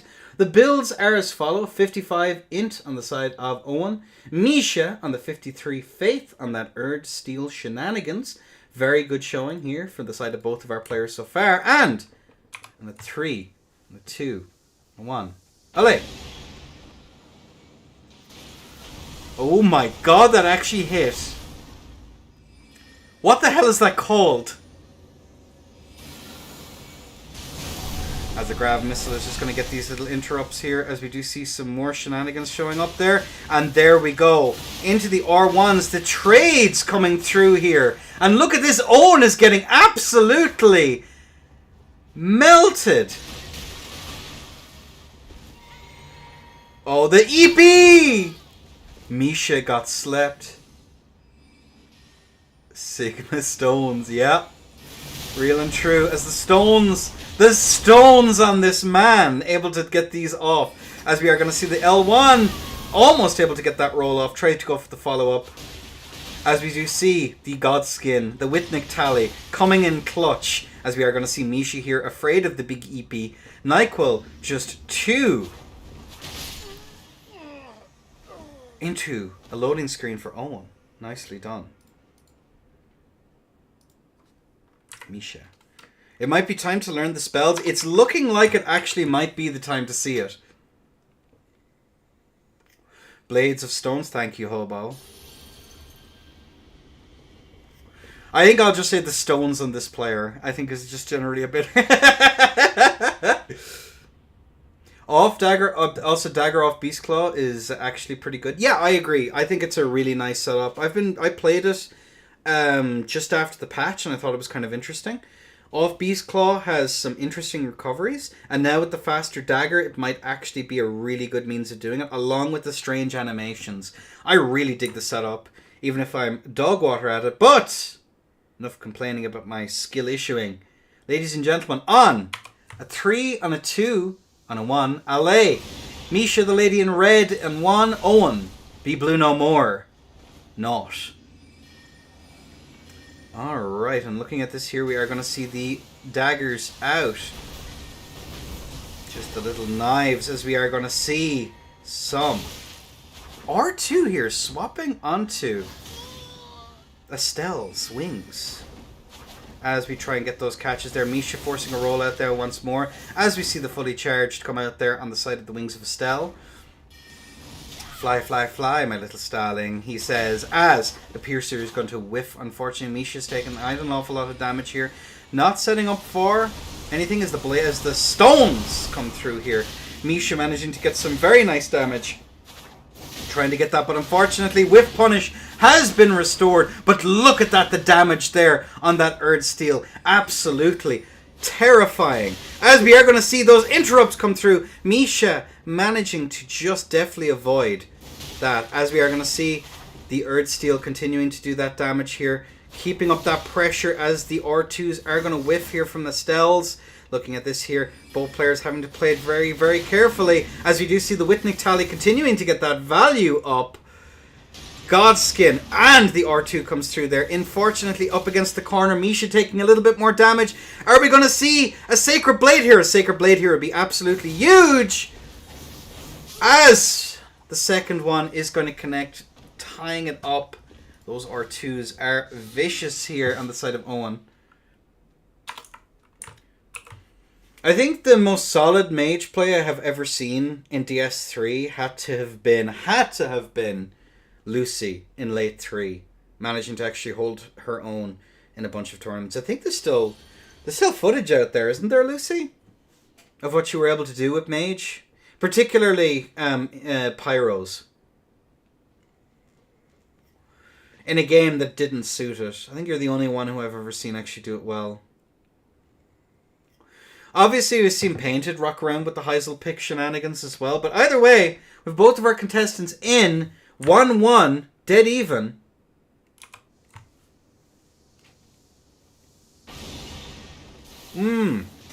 As we do see an immediate punish there on Misha going for the physic. Looking at this, the stones coming out now once again. Blades of them even. As we are going to see just that little bit of area denial come out there and the grab missile forcing Misha into the corner. But she's going to give them a very wide berth there just to keep it safe. As we are going to see just a little bit of damage there.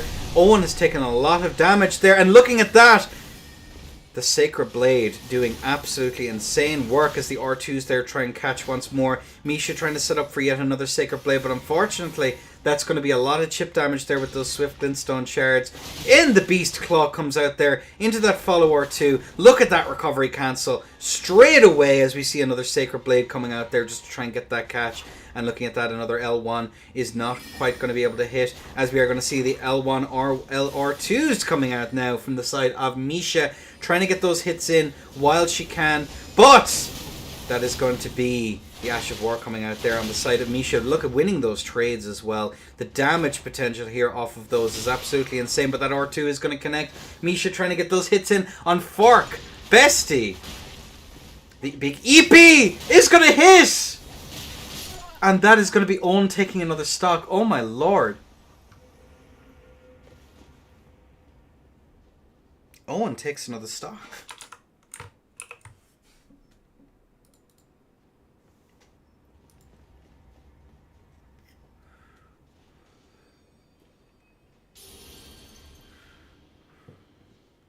All right. 2-1 in the favor of Owen currently.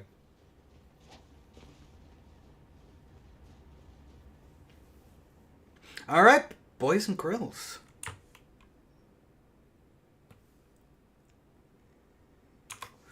On a 3, on a 2, and a 1, LA. And the bolt is out. the players are ready and getting ready to go as the Carrion Shenanigans is out here, but the Grav Missile in the corner is not a place you want to be, as another Blade of Stones coming out now to try and get those punishes in. But unfortunately, Misha is just getting interrupted by the last of them as the R2s come out there, maybe trying to get those Godskin procs, and there it is, that swap over to it there. But unfortunately, the mix-up there, aiming for the ground here, is going to be the side of Owen. As we are now going to see those R2s, look at those punishing into another R2, L1. And the big EP, good roll out there from the side of Misha, having to keep up that pressure consistently as the Sacred Blade is going to connect. And the sleep into the Piercer! Oh, no! And that tear skipped! What?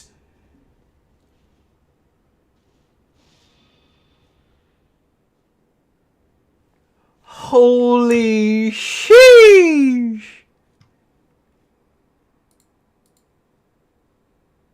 What the hell? Oh, good God in heaven above. Misha 1. Owen 2. Who's currently ahead right now? Let me just actually quickly check. A2 and Owen are currently in the top spot. Alright, boys and girls. I am going to take a very quick break. So, I will chat you on the flip side one more time to take a look at the builds. Owen, of course, in that 55 int, 27 int, 58 vig, 17 dexterity. Voices. The 53 faith. Oh, ye of little faith. On the side of Misha. Alright, well, I'll talk to you all in just a moment. Enjoy the quick break, and I'll see you on the flip side. Mwah! Yeah, D6 are going to be pretty rough. Especially on that latency, it's going to be quite frequent. But either way, chat you in a bit.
Alright, boys and grills. So it does seem as though I did make a bit of an error and misattributed a point to Owen, but it turns out that Misha forfeits regardless. So, it's going to be Owen voices A2 in this next round.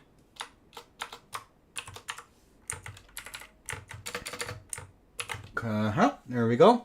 But yeah, as a general rule, if I'm playing Arena or something like that on PSN, yes. A2 at Owen. You are up again. Rules are there and are no rules, yeah. Yeah, exactly. That's just my way of looking at it. Alright, so it's going to be A2 versus Owen. So we're just waiting for our players to get in. Crack on. But yeah, having expectations for how people should play, like it's on the developers to make or even out in the wild. Like just in general. It's like if you want rules or you want kind of like expectations on how people play, just make your own. And likewise, if people don't like those rules, they can go play elsewhere. I think the level of the degrees of entitlement to how people should organize things is pretty dumb. In my opinion, personally, though, of course. Like, if there's a fight club and I think the rules are stupid, I just don't enter it, right? It's pretty straightforward. There's no point in complaining to someone unless they ask for feedback. Or, like, DF runs or any of that shite. It's just, like, I think that it's a little bit silly. Most of my, outside of, like, the organised events I do, be it Fight Night, the beginners tourneys or stuff like that, I generally have no rules. Yeah, but keep in mind, Hobo, that, like, if someone's trying to annoy you, the block button is free, right? At the end of the day. Yeah, you kind of read the room and you figure out what people are trying to do. Like, I mostly, if I'm in a kind of a much more casual fight club, I'll just fish people for a laugh.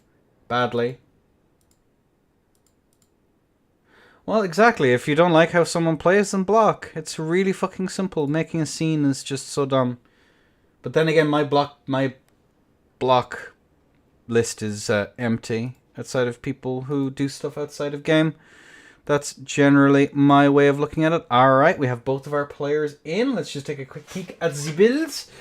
It is going to be 55 int from the side of Owen versus the Arcane on the side of A2. The block button is free, and if people don't like playing with you, that should either give you pause or give you a reason to laugh. Either works. But don't litigate here, folks. Alright, boys and grills. We have both players in. We have it there.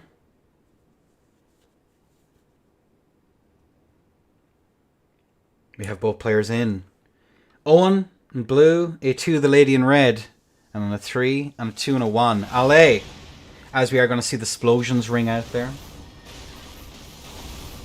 As we are going to see the blades come through there, but the run attack is going to come through there on the side of A2. We are going to see the punish, the trade on the side of A2 comes out there once more. As we do see that interrupt. But the flowing sword is going to come through. But the bleed proc. Owen has taken a fair amount of damage here as we are going to see those attempts to get through here. A2 going for that run attack, not quite able to connect as we do see the carrion phalanx as the standing R1s come through as this mash match continues. Oh no, A2 is going to get hammered! But looking at that there, the standing R1 comes through there. It is not going to land as the nails. The nail in the coffin for A2 as the bleed proc goes through! Into a standing R1 there. This is still Owen's match to lose. And he does not lose it. That is going to be Owen taking the first stock here so far. Welcome back, Shitter. How cool was that? Yeah, it's almost as if there's certain counterplay options. It's crazy. Alright, now we're just waiting for players to get back in. As we do see that swap over to the correct arena. Very pro, very pogger, I think. Both players here are now on. Both of these players are looking like they might even meet in the finals by the looks of things. But we do have both of our players in and ready to go, ladies and gents. On a 3, on a 2, and a 1. Allez! As we're going to see the immediate physics here from the side of both, as we're going to see that Star Shower come through. But look at that. Punishing the mash here. Oh, the trade! Oh me, oh my. A2 here. Looking for blood by the looks of things. Farming implements go. Brr! As the bleed proc goes through. Owen has taken a lot of damage. Good run R1 comes through there from the side of A2. Managing to get the interrupt there on the gavel. No hammering today. As we are going to see these standing R1s go left and right here from the side of A2. Who sets up for some shenanigans there. Trying desperately to get out of the grav missile. As we are now going to see the blades of stones coming through. Trying to get that punish there as the side of A2 is going to be interrupted. As a trade rings out. Tries to go for the Ash of War there. It's not quite able to connect as the bleed bolus is going to be used. But the Comet Punish rings out, and that's going to be Owen with the 2. Oh, lead. Comet jump scare. Comet actually does a spooky amount of damage at the moment. It's kind of nutso. A2 trying to set up here for some shenanigans. The Obsidian Scythe doing work as we see the swap over. Oh, me, oh my. Looking at that there, it does seem as though it is going to be both players ready. On a 3, on a 2, on a 1. Allez. As we're going. P.S. Oh me. She is out as the Stormblade is going to ring out across the arena. Into that interrupt on the Stormblade. It does go through. As we are going to see the bleed. And mash from the side of A2, who is going to get phalanxed there just a little bit. But she is still very much in the fight as the Piercer is going to be rolled. And the mashing is out into a Stormblade, managing to proc the tier here is A2. She is not going out without a fight as the Grav Missile is going to swing wide. And we are going to see those staggered out little Carrion Glint Blades coming out there just to try and hold it up. But the Phalanx is not going to be punished there by A2, which is huge. But that one is, as we are going to see now, A2 thirsty for blood into the bleed proc. A2 takes the stock. Oh me, oh my. Oh me, oh my. The unrelenting aggression here from the side of A2. Stopping any of the funny business from ever going through. Commendable, my dear. As the A2 tech stocks be rising, ladies and gents. The A2 stocks be rising. 200 TS incoming? Probably not. Most people... The player base doesn't seem to like them. Lucid. Oh. There we go. Alright. Both players are now ready. On a 2-1.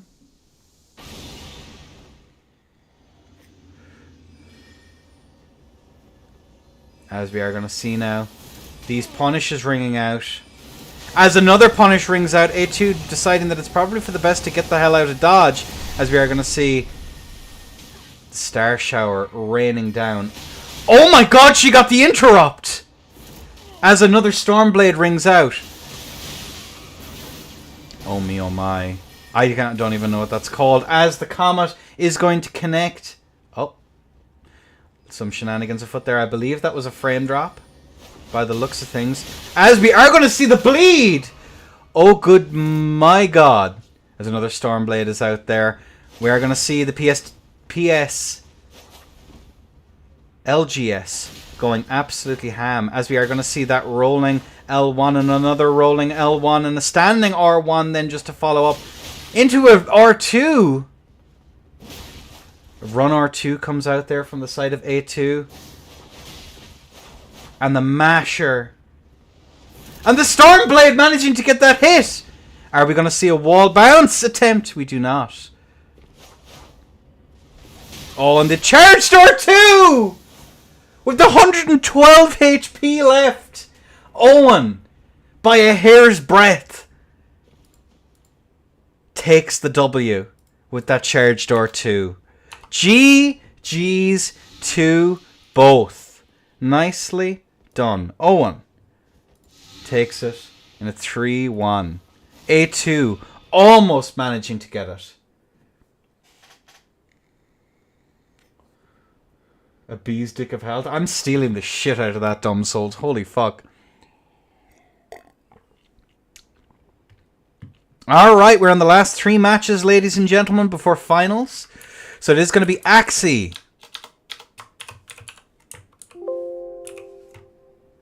There we go. Voices, Zozy.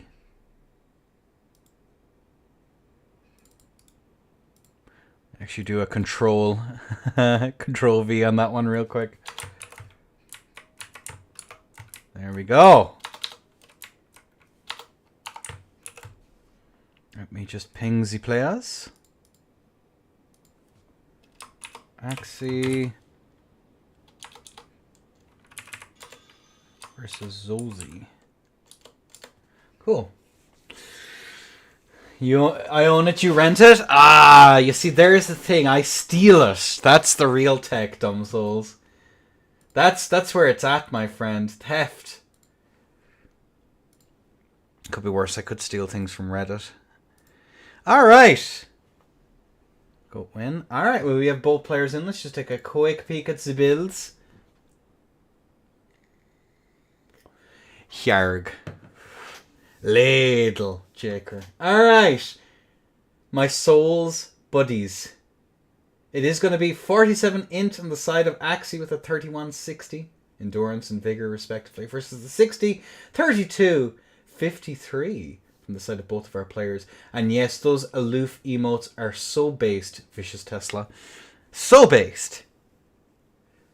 Alright. Very, very nice stuff. As we're about to crack on with the tournaments. Ja. And ladies and gents, on a 3, on a 2, and a 1. Allez. And that is going to be some magical missile coming out here. Zozy, not quite sure what to make of it. We do see the attempt to just holding out on the physic there just a little bit, which is probably a smart idea. But you see that two-handed LGS rocking out there as the Moonveil is going to do some shenanigans, but oh my god, the grav missile going absolutely ham as a jump R2 is going to come through. Not going to connect though, as we do see the attempt to get that interrupt there. Zozy has taken a hell of a lot of damage here. Has to be careful there of that Moonveil, although a jump in is probably relatively safe, but the wall bounce manages to connect there.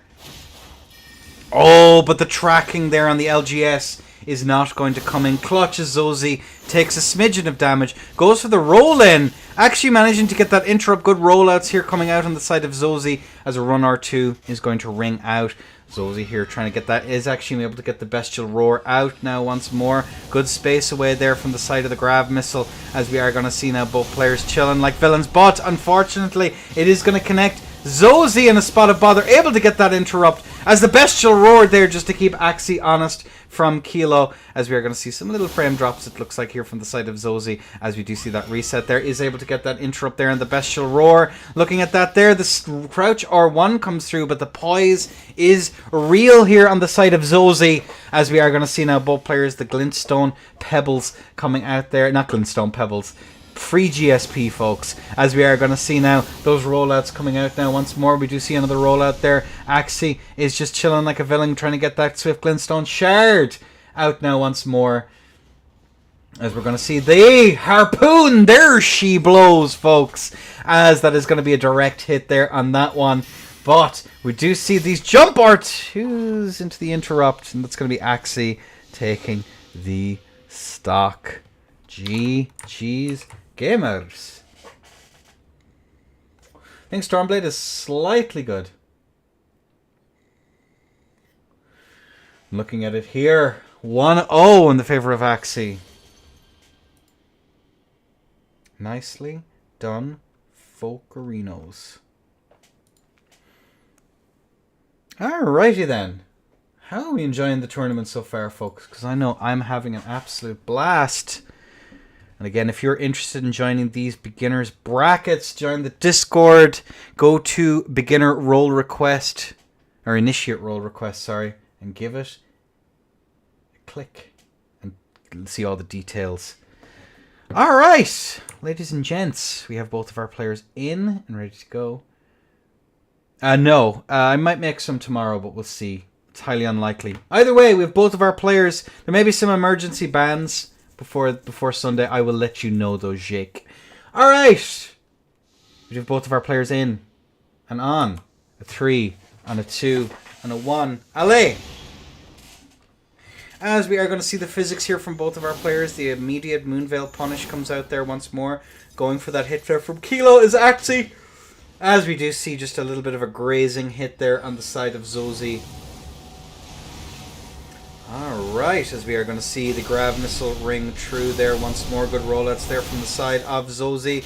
As we are going to see that dagger into a kick. Interesting choice there. As we are going to see that attempt to get that poise break. Good rollouts there from the side of Zozy. As the Allfax comes in but isn't able to get those interrupts.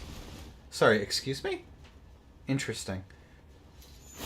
And Axie is going to try and get those hits in as we see Zozy now try and make an opportunity to get some damage in there. That desync. Ooh, yeah, that's weird. I might have to ask both players if all is good. As we are going to see now some more shenanigans afoot. Magic Missile. Looking at that there, we see the Allfax there trying to get some damage in. Axie's taking a fair amount of damage. Look at that there, the jump R1 has come through there, goes for another run R2. Not quite able to get it. As we are going to see some more magical missile shenanigans coming out here. Good strafe on that there. The backstab grab is tragic. As we are going to see the two-handed dagger goes for those R1s. I believe that was a follow-up R1 there, but I'm not sure. Oof. Let me just check in with the players there.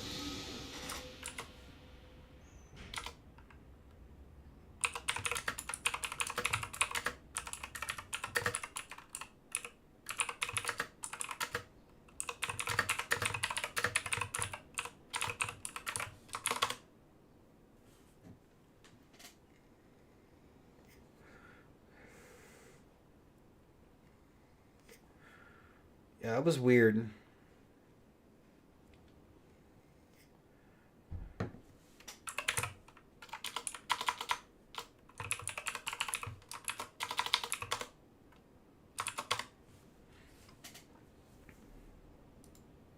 Sorry, now just checking in with the players, folks.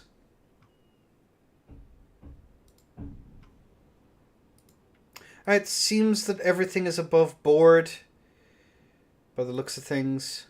Alright, we're good. We're just getting our players in position. One more quick check at the builds. 47 int from the side of Axie with that 21 dex to get the Moon Veil. Voices the 53 dex, 24 strength here on the side of Zozy. Alright, boys and girls. We have both of our players in. Let's crack on. Axie 2. Zozy 0. As we are going to see the chilly pot there. Summer is over and it is getting cold. As we are going to see now Zozy forced back into the far side of the arena as magic. The Grav missiles are just going to ring out.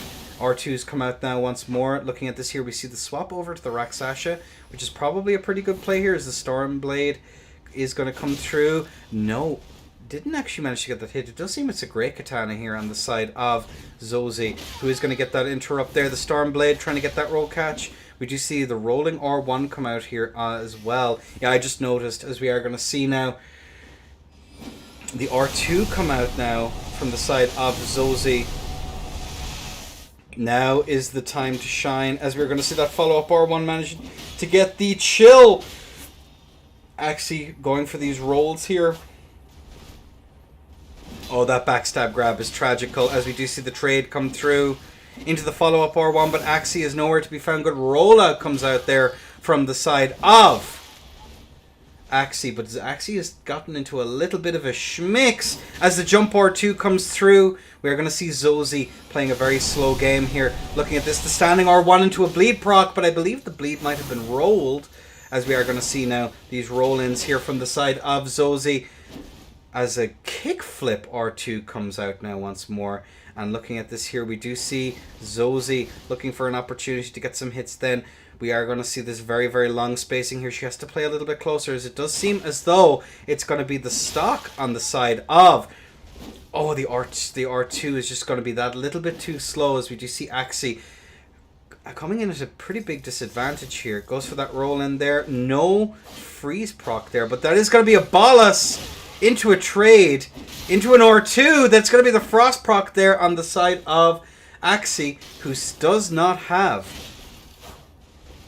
very much ways to actually get in here. In the terms of the matchup, it is going to be, in my honest opinion, that the TS does win this hands down.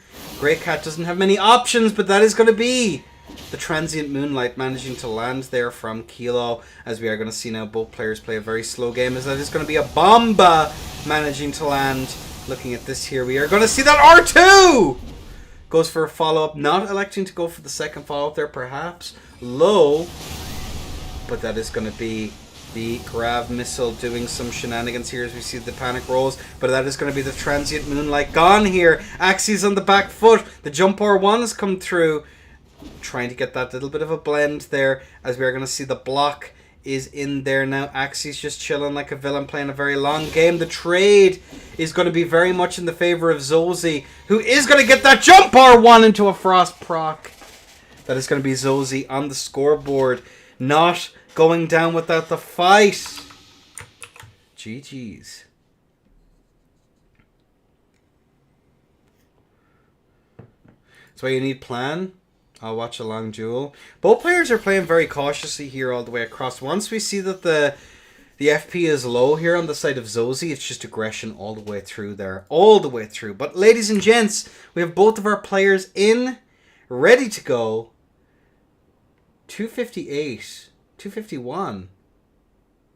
Sorry, 2,581 on the side of Zozy, 2,600 on the side of Axie. Ladies and gents, on a 3, on a 2, on a 1. And there we go. We are going to see the Frost Pot coming out there once more. Looking at this, we are going to see the Harpoons ring out there once more, as we are going to see that Transient Moonlight. Standing R1 is going to be interrupted there on the side of Zozy. Look at that Grab Missile there is going to be rolled through into a Transient Moonlight follow-up just to get that punish. As we are going to see now that Jump R1 come through there. Axie playing a melee focus here by the looks of things. As we are going to see that follow-up R1 going to be rolled here on the side of Axie, who wants to put this one away. A Transient Moonlight is not going to hit, I do not believe, as Jump R2 comes over the top. Not going to land, as that is going to be some nice damage there with that Stormblade, as we are going to see another Stormblade ring out there. The Harpoons, there she blows, but unfortunately she's going to be a swing and a miss, as we are going to see that Transient Moonlight. Standing R1, is it going to be a trade? It is, as a rolling R1 comes through. Axie has taken a lot of damage here, but it's still going to be their match to lose, as a trade rings out there. Good rolling attack. Run R1 follows up there into the R2. Zozy tries to go for that follow-up there once again, but looking at this here, it is going to be 121 HP to the trade in the favor of Axie. And that is going to be Axie taking that match. A G. G's. Well played to both. Nicely done. Alright. Axie 3. Zozy on the scorecard for a 1. GG's. Alright then, it is now going to be Zozy versus Owen. Yeah, people have said, okay, this is just me, folks. Alright? I've heard so many complaints about GCAT. So many complaints about GCAT. And I don't know if it's just the setups that I play, or what it is. I have never had an issue into GCAT outside of massive blunders. I don't know. I don't know what it is. I seen the comment there, Griff, and I don't get it. I do not understand. Maybe it's just that it's the players I fought against it. Maybe it's the fact that everything it does is BSable, even on this latency. It's ridiculous. It's weird to strafe. Yeah. And I mean, everything it does to initiate can be roll BS'd. I don't know. I don't get it. It can be played pretty patiently. From a casting perspective, for me, it's just kind of, it feels a little bit boring, but especially mirrors, but that's just me. All right, either way, we have Owen.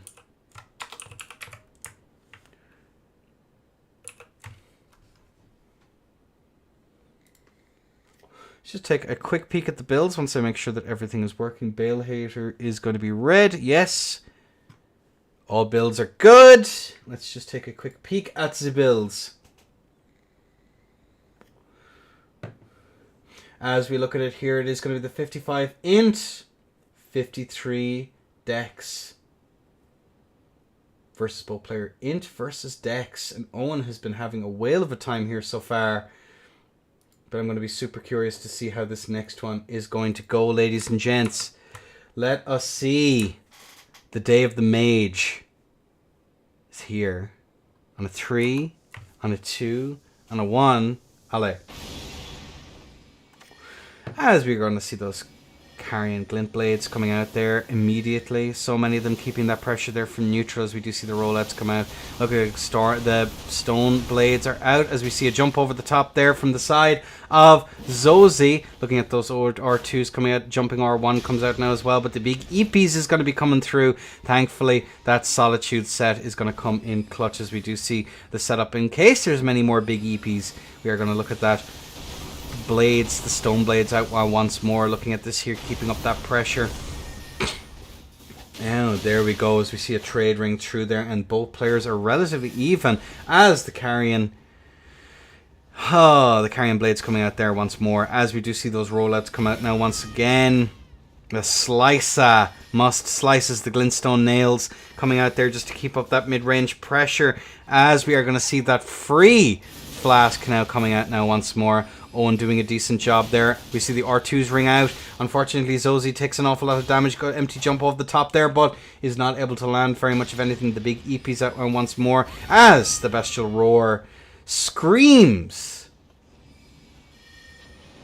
as the Bomba are going to ring out there, but the phalanxes are keeping up that insane amount of pressure here. Looking at this here, we are going to see that backstab grab is going to be whiff punished into a run R2. Zozy has to play very, very carefully here as another jump over the top now once more. Looking at this, the standing R1s, we are going to see that tier broken now for Zozy. Owen has an incredible health advantage here, 1400 plus tier, and that is going to be the grav missile coming out there.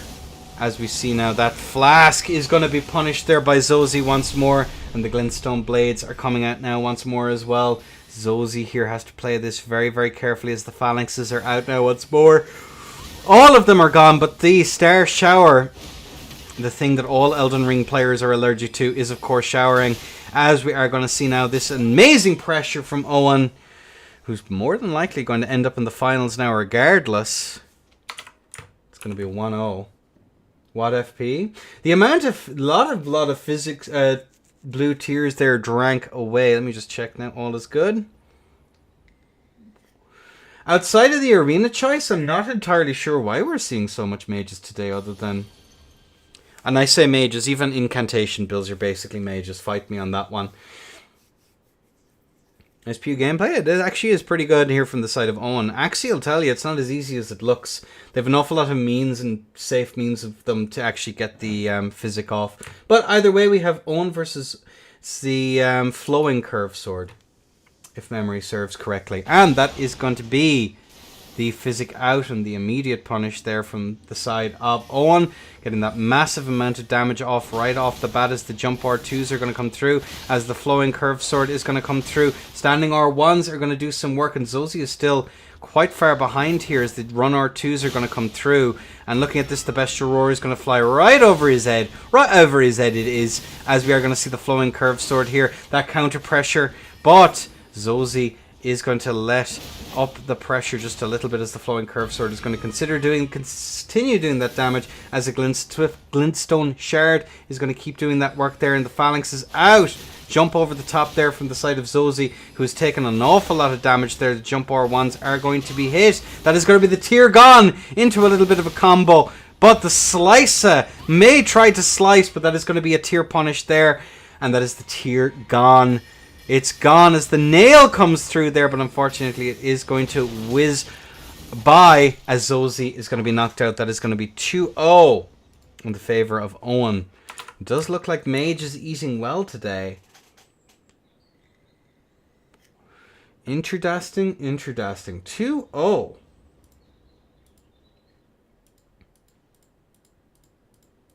Alright.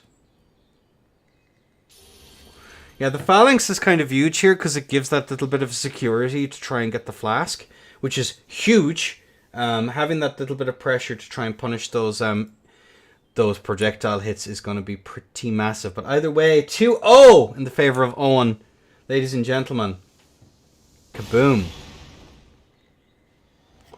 Looking at this here, we are going to see the physics here from the side of both players. The Grav missile coming out there, as we are going to see the screams of defiance coming out here from the side of Zozy, who is going to be getting away with that for free. The Swift Glintstone shards ringing out from across the arena, as we are going to see... Oh, this is the new one. It's the trio. Good strafe, though, comes out here on the side of Zozy, who is able to get those roll throughs here. Empty jump there to just try and force some shenanigans. Standing R1s are going to ring through here from the side of both players, as the standing R1 comes through over the top. And there we go. We are going to see the EP pots come out there as the trio's out now once more. And the Phalanx as well, just to keep up that pressure as the standing R1 comes through, managing to tank the backswing. Zozy is keeping them in the corner there. Looking at this, we are going to see force back now once again. We are going to see Zozy try and regain her footing. Looking at this there, the jump over the top now. We are going to see the charged R2, the flowing sword. And the backstab! What the heck? Looking at this here, we see Zozy reset there. There is going to be nothing for breakfast but the piercer from Kilo, as we see the glintstone nails come through. As we are going to see now those forced back now once again. Zozy is going to get that punish in. Looking at that, the R2s ring true. And look at that, the punish with punish restored, ladies and gentlemen, as we're going to see these R1s come out. That is a nice trade now. But the phalanxes are out. That is going to be the chilly frost proc there now once more. We do see the bombas ring out now once more as a storm blade comes through. That is going to be Owen taking it in a sweep. What the fuck was that backstab? Even on that lat, you're going to be getting some very interesting backstabs. That is just the nature of the beast as Owen takes it in a sweep. Neatly done. Let me just take a look at the scorecard right now. Does look as though it is going to be Owen and A2. Misha looking for a fight here. And depending on how this match goes, it's going to be between Axie and A2. So the set wins are 2, 7 points. Axie is on 9 points right now, interestingly enough. 2 set wins, but very clear rounds. And now A2 is in the arena. Let me just get all of the shenanigans sorted. A2 in blue. Voices. Misha. Control S. Let me get all of our shenanigans sorted out and we'll take a look at the builds. A2 versus Mishi. Rightio, rightio. I'd ask the chat keep it in English, please and thank you. Just to allow moderation to be that little bit easier, folks. Alright, I'm just getting some admin shenanigans sorted out, and the top 2 will go on to fight in the finals, which will be a best of 9. And because this is a round robin tourney, it is only going to be the top 1 who will graduate from the Bennings tournaments. Alright, let's take a peek at the builds. Looking at this here, it is going to be the Arcane on the side of A2. Voices the faith of Misha. Legendary. Legendary matchup. Alright, the camera is glitched out. Give me a moment. Players in session. It is going to be...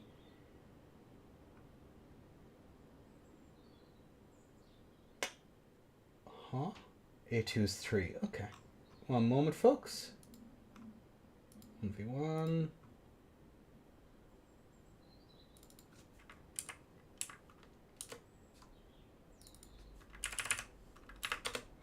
Alright then. So now it should be working. Apparently not. Why is that not working?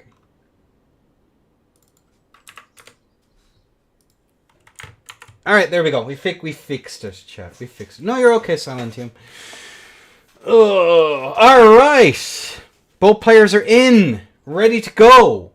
A2 in blue. Misha in red. Let's get this show on the road. The last match of the pools. A2, both players going for their respective physics here. A late physic here from the side of A2, who is going to get that interrupt. Standing R1 there from the side of A2 into a follow-up run R1. Tries to go for that hit, but alas, it is not going to hit as a standing R1 into the R1 mash. Tries to go for the Ash, but it is not going to connect. Looking at that, the run R2 there. Standing R1s here. A2 has taken a lot of damage, but Misha is going to be pretty close on that bleed proc, as we are going to see the hand off axe into a bleed proc, evening this one out as the standing R1s, and tries to go for that backswing, but the trades. Misha, of course, still having her tier, and A2 going for these standing R1s. Tries to go for that, but the Erd Steel goes burr. That is going to be Misha taking the first stock. Oh me, oh my.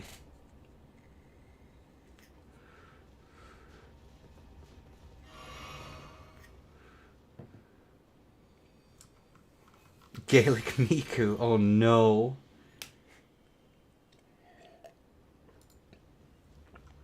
Cornite Miku is considerably better, let's be real. Alright! Miku the Betrayer even. Alright! We have both of our players in. Misha, 1, a 2, not. And on a 3, on a 2, and a 1, allez. As we have the physics out. The Earthsteel Sacred Bladed. And another follow-up Sacred Blade there. Goes for the follow-up into a standing R1. Into another. Actually trying to go for that follow-up again. Misha's Bleed Bar must be pretty spooky right about now, as we are going to see that attempt to get the staggered R1s there. The follow-up R1 there. But the Beast Claw is going to go wide. And that Earthsteel is just going burr. And there we go, that follow-up there once more into the Sacred Blade. And look at that! That is what I'm concerned about. That Earthsteel goes burr. Apparently quite a lot because she's enjoying it. Misha on 2, A2 not. Nihil even.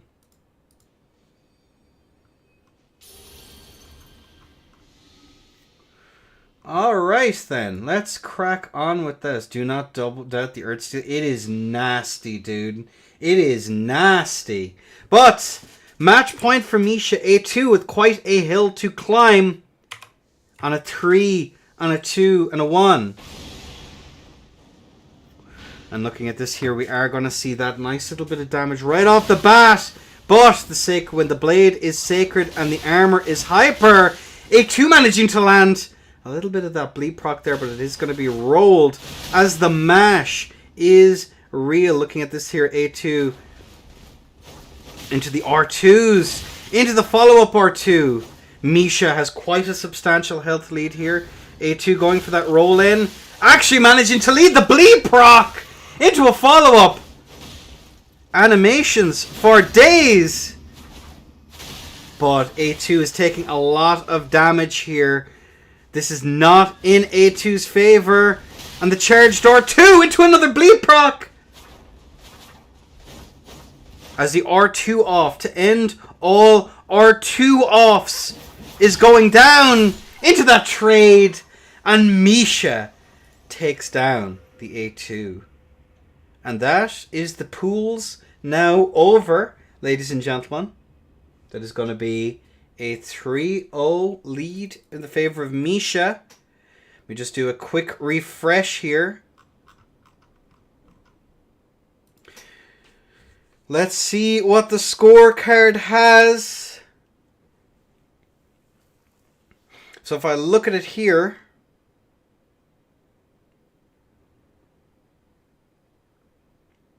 oh me oh my, why is it not calculating that there? That's very, very strange. So in terms of set wins, let me just do some very quick calculations, folks. But that we will calculate who is in the finals right now, because it does seem that there's discrepancy on points, which is kind of interesting. So Owen is guaranteed a place in the finals. Owen.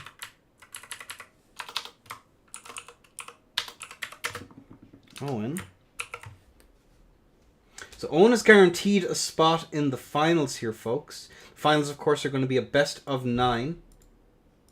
First to 5. It's between you, and judging by the points discrepancy here, it does seem as though Axie actually gets a spot in the finals.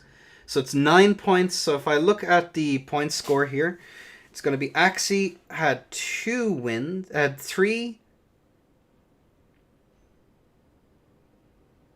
So that's going to be 3, 4, 5, 8,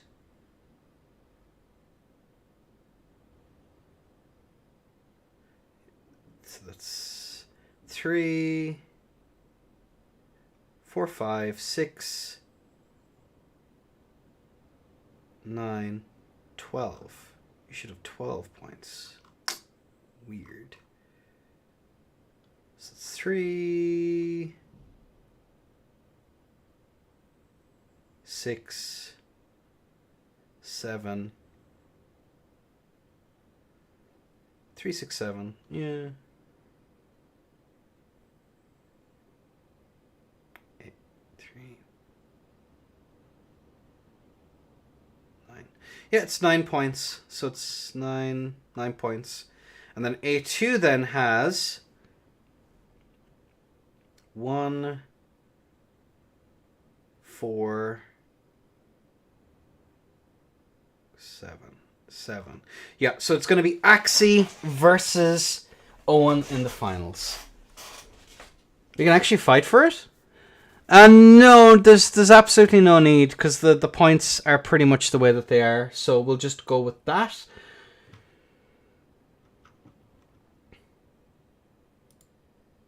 Because if the wins are identical, we just go by the other one, which I think is a fair enough way of going for it.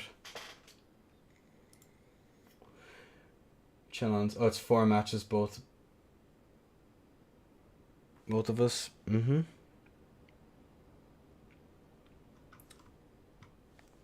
Yeah, so I just totted up the points there, and that's how basically it panned out.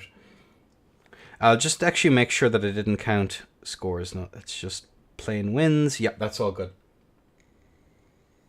When the WL ties, it goes with the score. That's the fairest way of doing it. Apparently, I set up the challenge wrong for the score, so it's whatever. I'll know for again.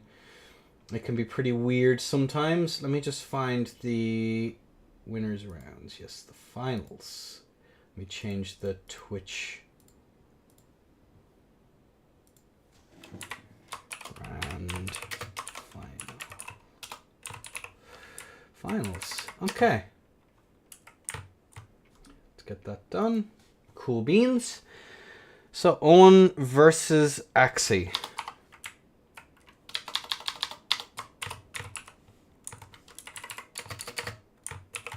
All right, cool beans. Let me just you and Axie.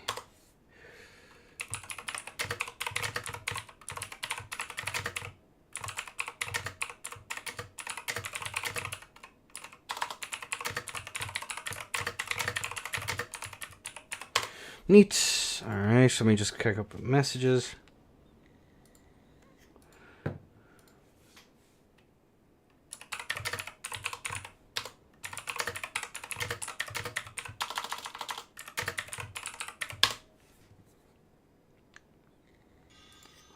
Okie dokie. Right. But I hope everyone's enjoyed it so far. I hope everyone has had a good time, both players and audience alike. Because I know I have. It's kind of unusual to see so many mages. Kind of terrifying, actually. Owen versus Axie. Neat. Alright. Oh dear. I'm so sorry to hear that. Oh dear, oh dear. Alright, boys and girls. As I have to fix the camera now for the grand finals. Ooh, I'm getting blinded, apparently. That's a good amount of lat. That's a nasty amount of lat. A fun amount. We'll go with that. Alright, boys and girls. We have both of our players in. The builds are as follows. There's going to be 55 int, 47 int. An int off, if you will. Neither side inting. Ha ha ha ha ha ha ha ha ha ha. On a 3, on a 2, on a 1, alley. As we are going to see the magic pot ringing out here once more. Owen here going for his physic quite late, but the harpoon, there she blows, but unfortunately it's going to be a swing and a miss, as we're going to see the trio, Glintblade trio coming out there into that nice little setup there, but unfortunately we're going to see these rolls come out there as the Stormblade is going to come through. Axie trying desperately to set themselves up now to get those Moonveil punishes from Kilo. Owen takes a lot of damage as we do see those rollouts come out now. Once again, we're going to see, look at those late hits. Holy moly! As the Glint Blades are, the Glintstone scraps, not scraps, sorry, Glint Blade, Swift Glintstone shards, Jesus. All these mage shenanigans as we're going to see that Moonveil actually get a nice hit there off on Owen, who is trying to get some counter pressure. Good jump over the top there from the side of Axie, who is going to be setting up 1900 to 1600. This is all to play for here as the big EPs come out there from the side of Axie, who's trying to get a Moonveil Transient Moonlight off. It is going to be a roll though, however, by Owen, who has a 300 HP lead. Good roll out there from the side of Axie, 1300 to 1600, as we see a jump over the top there, but it is going to be negative spaced, as we do see those backfangs coming through there from the side of Axie, who is going to just leap forward there. Probably a frame drop there as the Glintstone Blade, Swift Glintstone shards are going to come through. In there, Axie is going to be quite low. Empty jump over the top there, into the rollout there, into an interrupt, into a follow-up. Axie is quite low into the Transient Moonlight R2, but unfortunately is not going to land as the Comets hitting from Kilo there, as we're going to see Axie try and set up around for some shenanigans. Actually managing to get that hit there. Are we going to see the Transient Moonlight? We do. But the Glintblade Phalanx is out now once more. Both players setting up now for their flask. As all the way through here, we are going to see some shenanigans as the Glintblade Phalanxes are out now once again into the standing R1. Tries to go for a backswing. It is not going to connect as a jump R1 over the top there from Kilo. Tries to go for the Transient Moonlight. It is not going to connect as these Swift Glintstone shards are going to ring true. Tries to hit there again. It is not going to work though. 15 HP and a dream. Good roll out there from the side of Axie. The strafes on this latency be kind of brave, as both sides now are looking for any way to get damage. Oh my lord. Interesting showings there coming through, but that's going to be the R2 managing to land. Not sure if it's me or you. I can't tell. Oh dear, oh dear. Are we seeing some skips? Because I'm seeing both of you skip a bunch. How are you seeing it from your POVs, lads?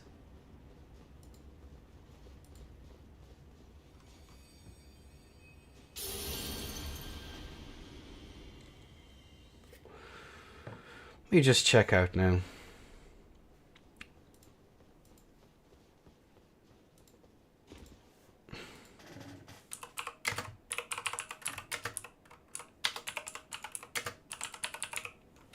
FPF. Oh, mage gameplay backfired. Real. I'm seeing skips from both of you, so not sure if it's what's going on. But if you're both content to carry on, Axie, it's your round to call there. No, not Axie. 0. It's going to be Owen. I'm so weirded out by seeing Owen not spelt with an E. That's fine. Alright, fair enough. Your call. Again, we can't do anything about latency or things like that without... Or not latency, rather. Resets or whatever. But we have both of our players in. Let's crack on. Owen 1. Axie not.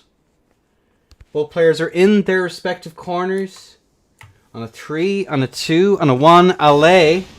As we are going to see the Comet ring through there and get some really hefty damage right off the bat. Mariam's vanishing there, comes through into the Piercer. Looking at this here, we are going to see the jump attack over the top there once more. Mariam's vanishing is going to be strafed though, but unfortunately we're not getting anything else going on here, as we are going to see the grav missiles do some serious work here all the way across. The glintstone shards coming out now once more. Looking at this, we do see the Swift trying to get those call outs there with the stones on this man. Axie struggling to try and find a way to do that, as we are going to see the grav missile come out there. Jeez is looking at going for those immediate flasks there is the side of Owen, who definitely knows for sure exactly when they're safe to go for them. As we are going to see now the follow-up R1s follow up now once more, as we are going to see, looking at this, the stones coming out now once more, the blades of stones, as we are going to see a late press there from the side of Axie, who is going to be stoned now once more. Looking at this here, the rolls are going to have to come out now. Transient Moonlight, but it is too much here from the side of Axie, who's going to go for a run R1 there to try and get that, as we are going to see those follow-up R1s coming through from the side of Owen. Looking at this here, the attempt to try and pressure, but a run attack right up through, as we are going to see now these runarounds here in this long neutral. Mariam's vanishing there directly into grav missile. Might be a potential, no potential desync there, I believe, as we are now going to see those empty jumps over the top there. Looking at that, the slicer coming out now once more. Follow up R1s. Uh-oh. Into a staggered R1 there. Axie is quite low. Jump over the top there once more. We are going to see the EP pots, as we do finally see a Transient Moonlight punish there. But more EP pots coming through now once more, as we are going to see now the explosions coming out from Kilo. Looking at that, the grav missiles once more, as we are going to see now this media pressure. The back schwang into a grav missile once more. Tries to go for the run R2. It is not going to connect, as we see a standing R1 come out now once again. We are going to see our buddies going in clutch here, as you see Mariam's vanishing come out now once more. Looking at this there, we are going to see the Comet try and get that punish. I don't believe it did. Axie is quite low. Owen still has tier up, as we're seeing those attempts to try and get those. Oh my lord. Owen's tier has been procced into the slicer. Slicing and dicing. 2-0.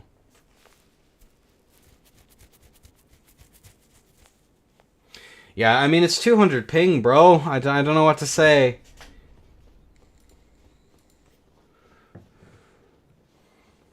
Again, I was going to say you signed up for it, but at the end of the day, oh my lord, it turns out you kind of didn't.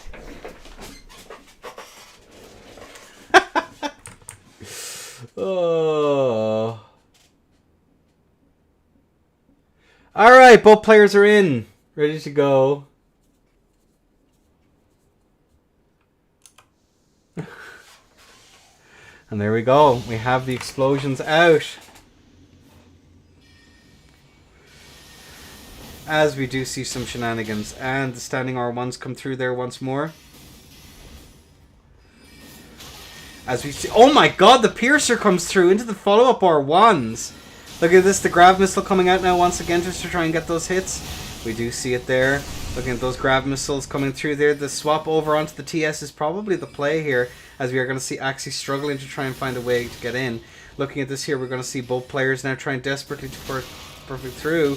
Looking at this here, we are going to see the follow-ups. Axie has taken a lot of damage. Tries to go for these R2s. Oh. That was very weird because both players were skipping like you wouldn't believe. Holy moly. Mariam's vanishing. We see the nails come. Oh, the parry!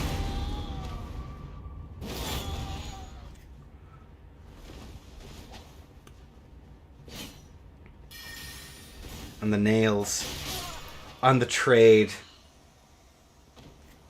Oof. Let me just check.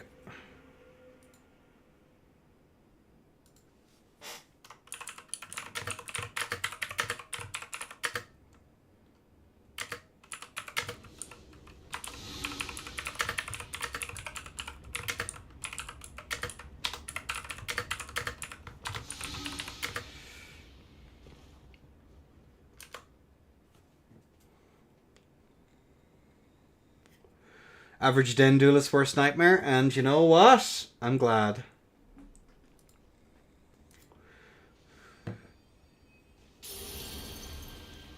I like parry! At least we know parry works. The reverse backwards parry, prediction parry. Magic check parries, check. Alright. There's gonna be 3. Oh.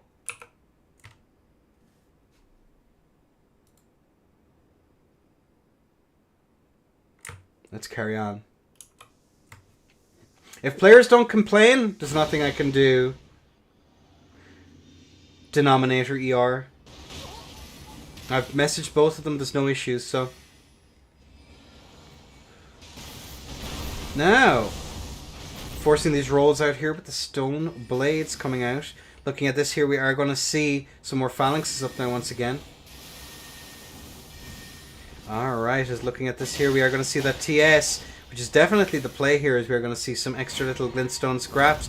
Going for the impaling thrust, but those R1s are there to just swat Axie away. And looking at it over here, we are going to see these rollouts come out here now from the side of Axie. Looking at this here, we are going to see the Mariam's vanishing come through. Looking at this, the Stormblades has an opportunity there to go for some rolling R1s here, but not deciding to go for it. As we do see the Piercer come out now once again into the pots. Axie forced back now once again. As a parry comes out now again. Looking at this, the glintstone darts as the R2 into that funny movement. Managing to get that punish there as the side of Axie into another attempted punish, but we are going to see it rolled through. We are going to see the pots out now once more. Looking at this here, we are going to see the blue drinking that tear flask like you wouldn't believe. As we are going to see the Stormblades out now once again. Not Stormblades, Stoneblades into that punish there once more. Axie has figured... Oh my god, what is happening? It could be me. I'm very confused.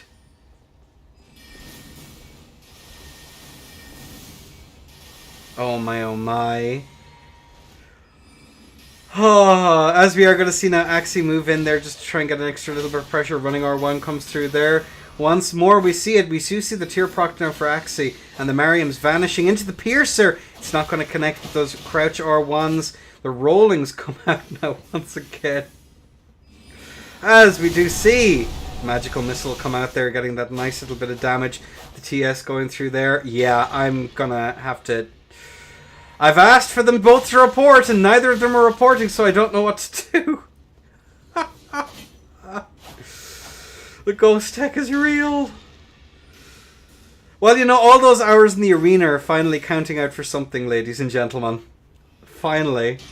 Looking at that pot come through there once more. The EPs, big EPs, as we see the rollouts come out now. Oh my lord.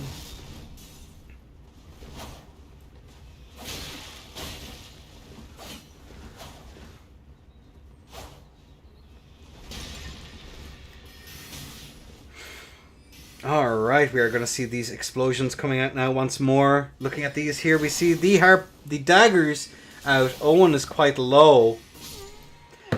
Yeah, the players just aren't reporting anything. Again, I have a strange feeling it could be routing for me. As that is going to be Axie on the scorecard. Alright, let me just do something very, very quickly.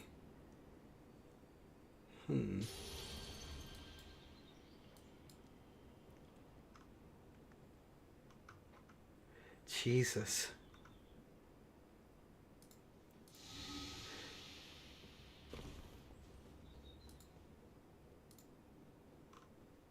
Yeah, they're not reporting anything. I'm crying. Okay, Axie, you actually...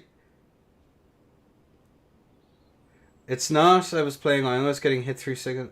When I was playing on, I was getting 3... Oh my god. Is it happening? Axie, I'm asking you if there's any problems. And you're like, oh, whatever. Alright, crack on.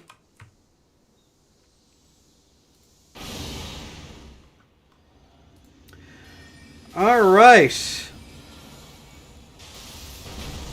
As we are going to see the storm blades coming out here.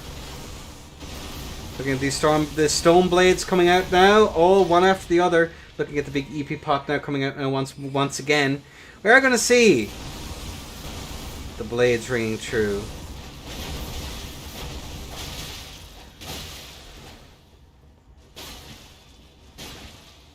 But it was fun to play against, if you're sure.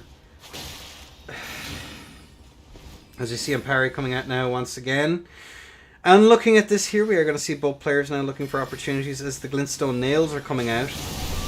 Good. The attempted rollout there on the side of Axie.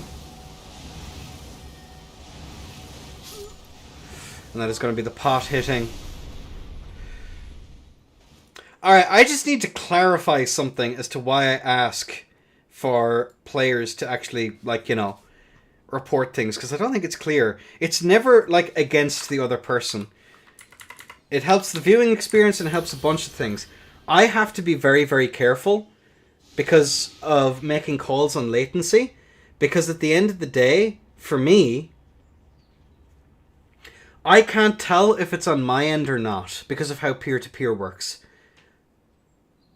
So that's basically how it works. With how peer-to-peer works, it could be perfectly fine on the other player's side, but it could be absolutely abysmal for me. It might be unplayable for me. So the reason why I ask players to recount these things is because I can't tell at a glance. It's both ends? Okay, so it's happening for both y'all.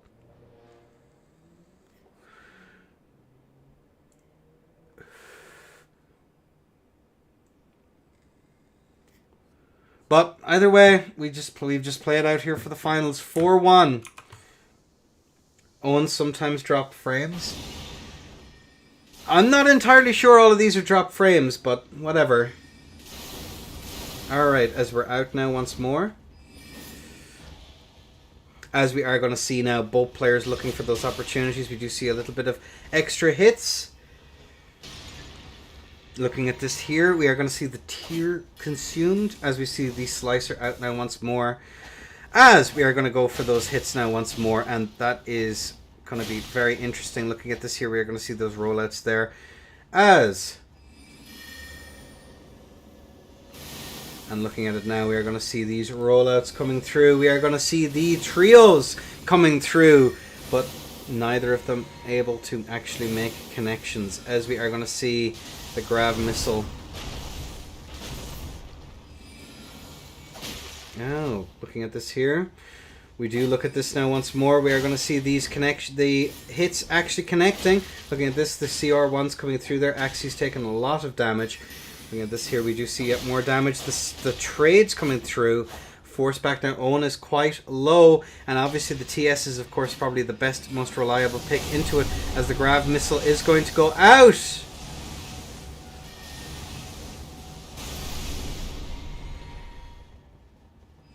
As we are going to see now these run R1s come through here.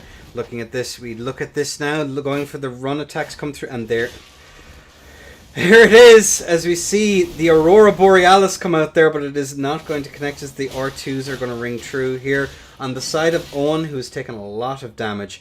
Looking at this here, we do see Axie run forward now. We do see both players taking that. The spacing there was definitely something, as we are now going to see both for the rolling R1s now, trying to get that damage, just keeping up that pressure, trying to stop from shenanigans from ringing through here, as we are going to see Looking at that there, the run R1 comes through. Owen has taken a lot of damage here from this, and Axie has found the answer. It is just insane pressure here from the TS as we do try and keep yet more pressure going up, and that is going to be all she wrote. Axie takes another stock. 2-4 in the favor of Axie. Obviously, there's nothing on the line here, so I'm going to be obviously TS is the Mage Bane. Yep. Yeah, TS is very strong. I've heard other people say Uggs is actually pretty nasty into it as well. That's what I've heard.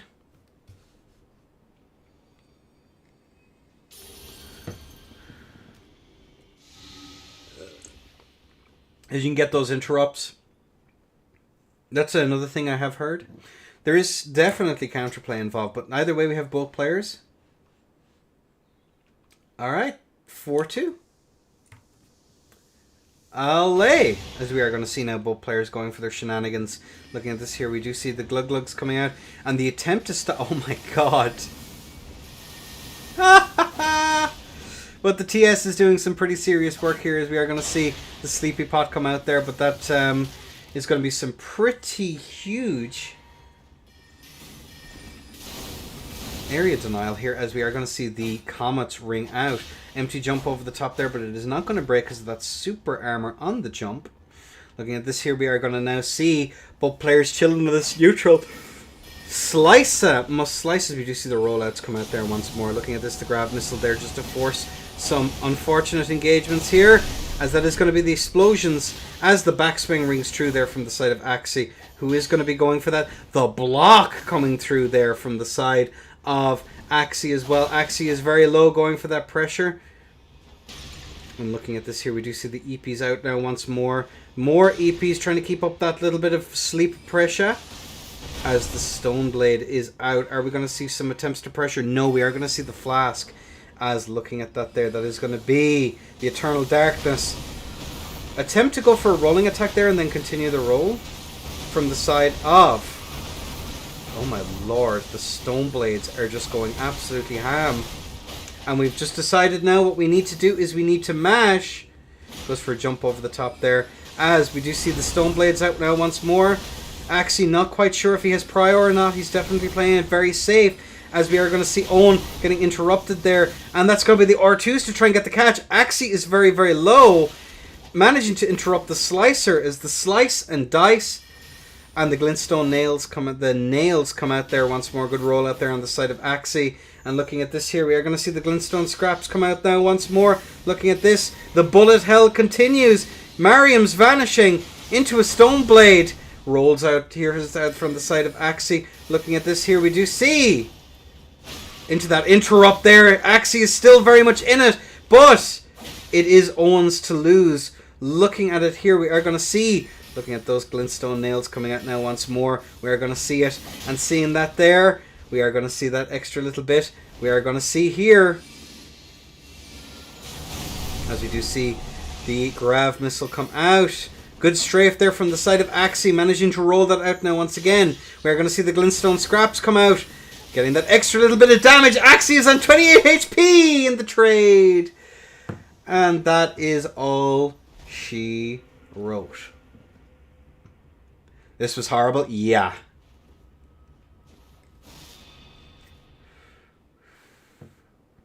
Untrelson. Alright. Stone Spike can desync. Anything can desync in this game. Pretty much anything can desync. Anything that's technically a projectile.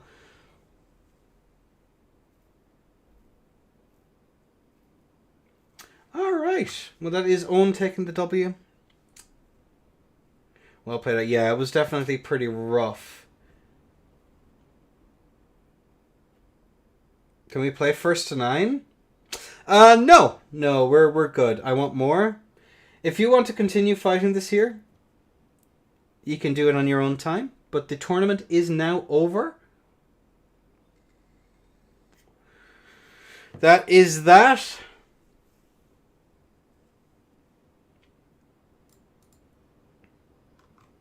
So we end the tournament. Owen, of course, does weirdly enough take the win. Masochism. What Elden Ring does to a motherfucker. Alright, folks. Under normal circumstances, I'd jump over to YouTube, but we're actually going to call it today.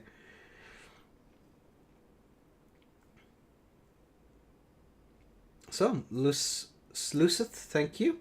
Again, apologies for the connection issues and stuff like that. Would have been nice to know in earlier rounds, but people said it was quote-unquote fine.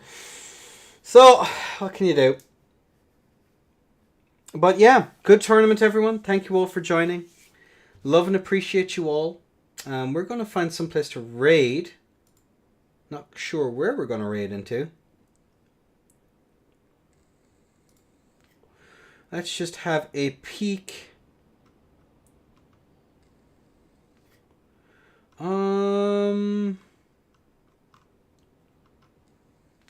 Here, let's raid Dumb Souls. Playing total. He's playing Space Marine. Let's go to Dumb Souls. Alright, enjoy the Scottish Gamer. Was fun to die. Nice. GG's everyone. Hope to see you in future events. This TS is no jumping R2, no shot. Alright, catch you all later.